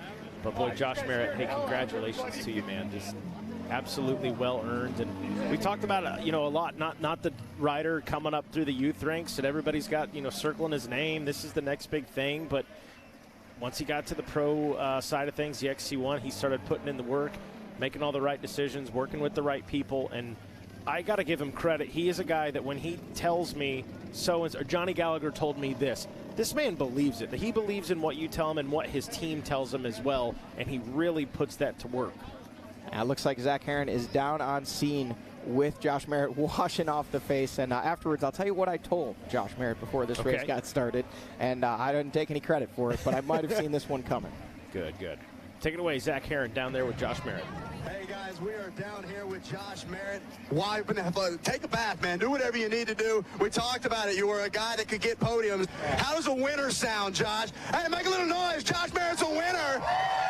Oh yeah. The home state, man. What a place to do it. What's going through your head right now? Dude, I just can't believe it. That was the most crazy race I've ever been into. Guys stuck everywhere. I mean, me and White didn't make it up the main hill at the power point the last lap. I went all the way around. I was like 30 seconds. Anybody could have went up the hill, and I would have never known. I was just pushed to the finish. That was insane. I can't believe it. Dude, race winner. You got the start, man, and you fell off. We were like, I don't know what's happening with Josh, and then all of a sudden, you got a second win, man. You were coming through. We had the camera on you guys side by side on the hill. How hard was it to decide to go back down that thing and take the long way around? I looked at it, and I'm like, man, if if I gave it another go, I might be able to make it, but if I get stuck, someone behind me could just go right around. I'm like, I'm going to play it safe, and it kind of saved my whole race right there, and really, it was like who played it the safest. Like, I messed up, Wyatt would mess up, we passed each other 3 or 4 times on the last lap. It was absolutely crazy and so much fun all at the same time. Josh, you're not retiring, man, right? Tell us you're not retiring. I can't retire. That was too much freaking fun, dude. Let's go. He's got a taste of it. He wants more. Josh Merritt is officially an XC1 winner here at GNCC. That was beautiful. Big congratulations to him right there. Mark Notman coming to say congrats. All right, Johnny, what'd you tell the man? What the hell did you tell this guy for him to come out and grab P1? I always give him a little motivational speech on the starting line. I told Josh today, I said, Josh, a year ago at the Penton, you got your first podium. I said, you led almost the entire race. You let Adam McGill, not let him, but Adam McGill took that one away from you. I said, there's only one thing left to do today, buddy. It's finish this one out. And the look in his face was almost like, I don't know if I can do that. Well, today he just proved he can, and he did. Josh Merritt is a GNCC race winner. That's very cool. Very, very cool. Very big congratulations to him. And sounds like Jackson Burrell's standing by with our second place finisher. Another man that should be happy about today, Wyatt Wilkin. I sure am. Mr. Wyatt Wilkin, take us through your race here today. Holy crap, guys. It was mayhem out there. Just the amount of times we were just dead stopped and everybody's looking at everybody like, what the heck do we do here? It was nuts. Got a really good start. Stayed up front all day, just kind of bounced back from like second to fourth, third. And then, oh God, I think second or third lap, third lap, I saw Walker and Bryson try this line in a bottleneck, and there was nowhere to go. So I inherited second behind McClure, and we're sitting there waiting, literally nothing to do. It's just a big valley, and we get through there. McClure makes a mistake, and next thing I know, I'm leading. I led for quite a while, and then honestly, I'm not sure what happened. Then I know Josh got by me for a while, followed behind him. He got stuck. I got by him on the last lap. Then I got stuck, and right here at this Monster Mile FMF, whatever the heck it was, this hill climb, we both shot up. We're like, you know what? We're hitting this thing. And neither one of us made it. We're both just sitting there. I can hear his bike reveling where nobody's moving. So everybody's yelling, go back down. We go back down. I get to the top of the hill, and I look back, and Bryson's there. And gosh darn, you don't want him back there. Luckily, he didn't have no goggles on, so I was just like, all right, as long as I can stay in front of him, he's got to stay back. Brought it home for a second. Josh Merritt, dude, I am so happy for him. That's a good buddy. We trained all winter together. He's been putting his work in. I'm happy for him. Wyatt, there on that last lap, what were you thinking, man? Y'all were getting stuck. You're battling for the lead. That would have been your first race win. What was going through your head? Man, there was a lot going through my head. I was really, really nervous, like shaky. Like, man, I started getting sick to myself. Like, what if I do pull this together? Sure enough, I got stuck, and I was like, well, now you're going to have to rethink this because you got to get by Josh. And, dude, Josh was riding really, really good. And the last thing I wanted to do was get stuck and ruin a podium position. That's the biggest thing. Like, you got to be smart out there. And I'll take a second over an eighth any day. Congratulations on the second place. How do you feel heading into the next round with another second place? Dude, I hate the mud, but let it rain. I'll do this all day, every day. Like, we keep doing it in the mud. That's fine with me. Confidence is up.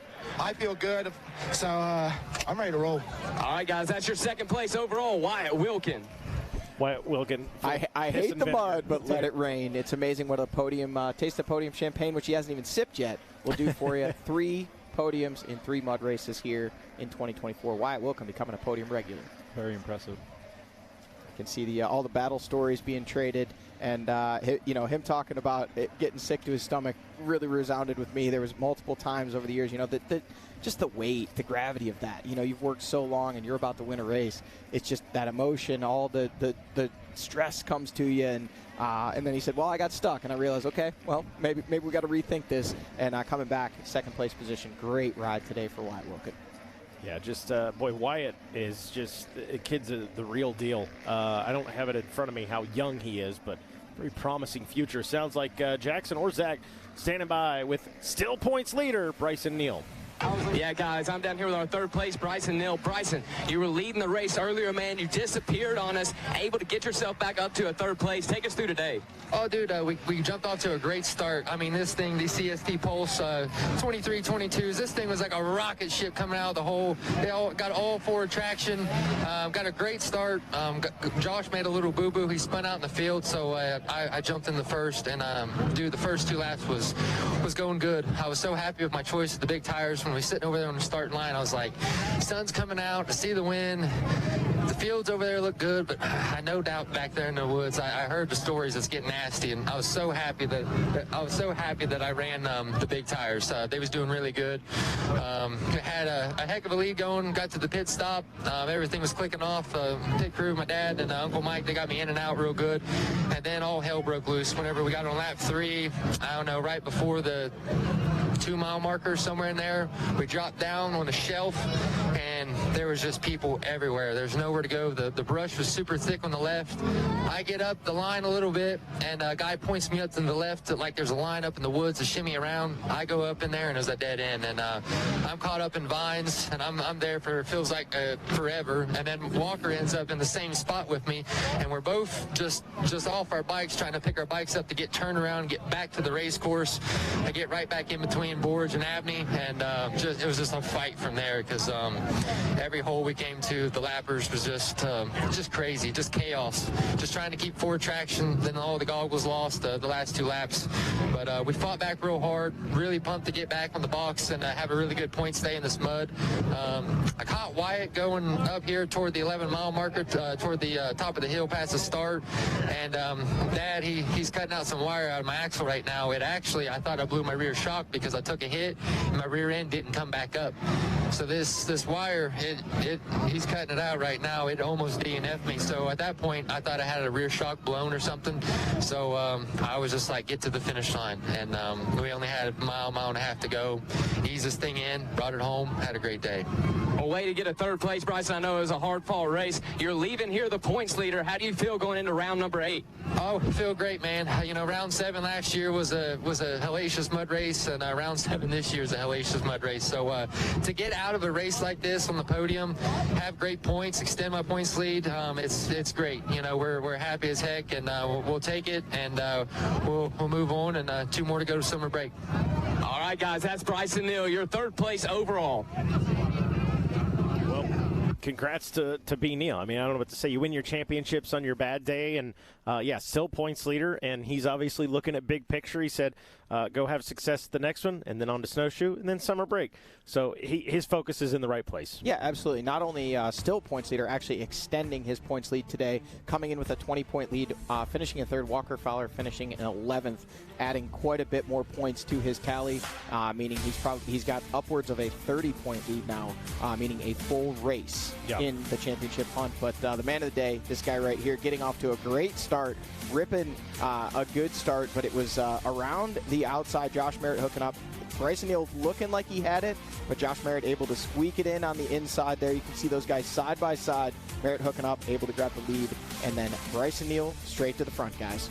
Yeah, boy, that whole shot was so close where I looked, I couldn't tell. I waited on Holbert to throw up either the number 1 or number 5. That was how close that one was for that Canati Tires whole shot award.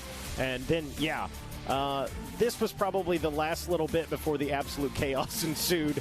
And then it was just, again, we threw our XC1 guys into the Yahtzee shaker. Josh Merritt was the guy who found his way out front. Yeah, and this was the white flag waving, lap led for Josh Merritt, but pressure from behind from Wyatt Wilkin.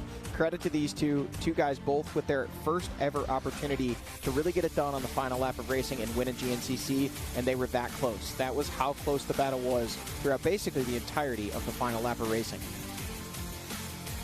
Major factors today, obviously some bottlenecks out there. That FMF PowerPoint, just absolutely gnarly section of the track. I got a feeling we might see a little bit of that coming up. I'm hoping we get a shot of the FMF PowerPoint and our leaders struggling with it. This is the first time we saw them this struggling. one, too. Josh Merritt actually getting hung. Looked like he got cross-rutted there. Wyatt Wilkin kind of giving him a little bump to help straighten him out. You see some Mud Fleas trying to help, and then finally both those guys getting going with, at the time, a minute lead over Jared McClure. Then Wyatt Wilkin actually grabbing the lead, putting a pretty good sizable, we gather about 20 seconds on Josh Merritt, trying to track him back down, and now we're starting to get deep into the final lap of racing. Merritt back out in front, the flip-flop. I think it was Wilkins said, hey, I think we passed each other 3 or 4 times on the last lap, just trading. And here it is, that shot at the FMF PowerPoint. Merritt gets hung up. Wyatt goes around the outside. He's got the advantage. No, he doesn't. Both riders get stuck. They got to back those machines up, take the long way around. And then that's when we saw the number 1 of B. Neal. And you can see that really was the decision that made the choice to win the race right there. Josh choosing to back up before Wyatt. You can see Josh already exiting. Wyatt still backing down the hill, and then nearly losing it with less than a mile to go, getting hung in those ruts. A couple of Mud Fleas jumping in and helping him out, and those 2 riders coming behind him ended up being Wyatt Wilkin and Bryson Neal. But Josh Merritt coming across the finish line, absolutely just revving that thing up, letting the crowd know how excited he was to win this one today. So big congratulations to Josh Merritt, first career win. We expect his retirement ceremony to take place. Never. It's not happening. He's not doing it. Refused to believe it. Wyatt Wilkin second, B. Neal third. McClure kind of quietly had a really good day with a fourth, and Boric as well with a top 5. Yeah, absolutely. Chris Boric there in the number 5 spot. Obviously, there you see the riders rounding out the top 10. You see Grayson Eller in the number 9 spot, grabbing the win in that XC2 Pro-Am class. Chris Howard, shout out to him. I believe his first ever top 10 overall, second place in that XC2 Pro-Am class. So shout out to those guys getting it done today in the XC2 class. But the day, to me, belongs to Josh Merritt, getting his first ever win, obviously in his home state. Emotional to have his family here. They haven't been able to make it to all the races this year. And, man, great support system that has obviously been with him since the very beginning, and what a way to pay him back with a win here today. Yeah, absolutely. Jay Shadron, great having you in here with us today. Buddy, final thoughts, big takeaway from today's race. Man, just chaos, you don't see races like that too often, just the constant switching and then going from 2 minutes ahead to 2 minutes behind. That's just a wild race. And congrats, Josh Merritt. That's awesome. First win. That's always something I haven't got the feel yet, so hopefully that comes for me soon.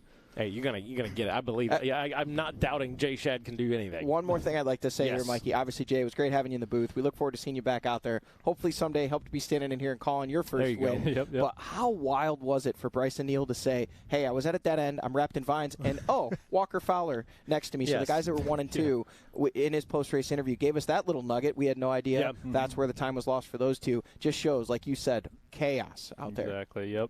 You never know what can happen on a day like this. No doubt. Big takeaway for me, hey, we're over the hump. We are halfway through the season. A Saturday night, round number 7. Josh Merritt is the real deal. Wyatt Wilkin is the real deal. Their success early in the season, not a fluke. These guys are podium regulars, and now we can say win contenders. Win contenders, and man, you got to talk about those Buckeye boys. I mean, the top 4 in points as they run. Let me make one thing very clear. You said you guys earlier. I'm just in here calling the race. Okay, fair enough. Those guys are getting the work done, but it just goes to show these guys have been working hard. They're all around the same age. They've been pushing each other for many years, but the top 4 in the points as we leave here today, all Ohio guys, so a great day for Ohio. Sorry, Jay. It's all good. Pennsylvania boy. You guys had your time. Chris Boric ruled things for quite some time. For sure. I'm still waiting on Indiana, for goodness sake. Come on, fellas. Bob Sloan, the Iron Man. That's very true. Hey, we got a race named after our Bob Sloan. So that's going to wrap things up for us today. We'll be back tomorrow with the pro bike race, and then of course we head on over to the Mason-Dixon for round number 8. That is at the beginning of June. Mercy sakes. Don't forget to tune in on Wednesday evenings. We're showing those GNCC highlight episodes. I know we got some from RCSX as well, so be sure to tune in to those on Racer TV. Like, subscribe, comment, all the things. But that is going to wrap things up. Again, on behalf of Jackson Burrell, Zach Heron, Johnny Gallagher, Jay Shadron, our camera operators, JC, Matt, Josh, Mike, Leah, Kirsten, and Cameron, our drone pilot, Gabe Scholl, manager, Dan Reinhart, engineer in charge, Jordan McFadden, our director, Don Hampton, producer, Adam Gordon, and our executive producer, Miss Carrie Jo Russell. I'm Mikey Wayne. We'll see you at the races.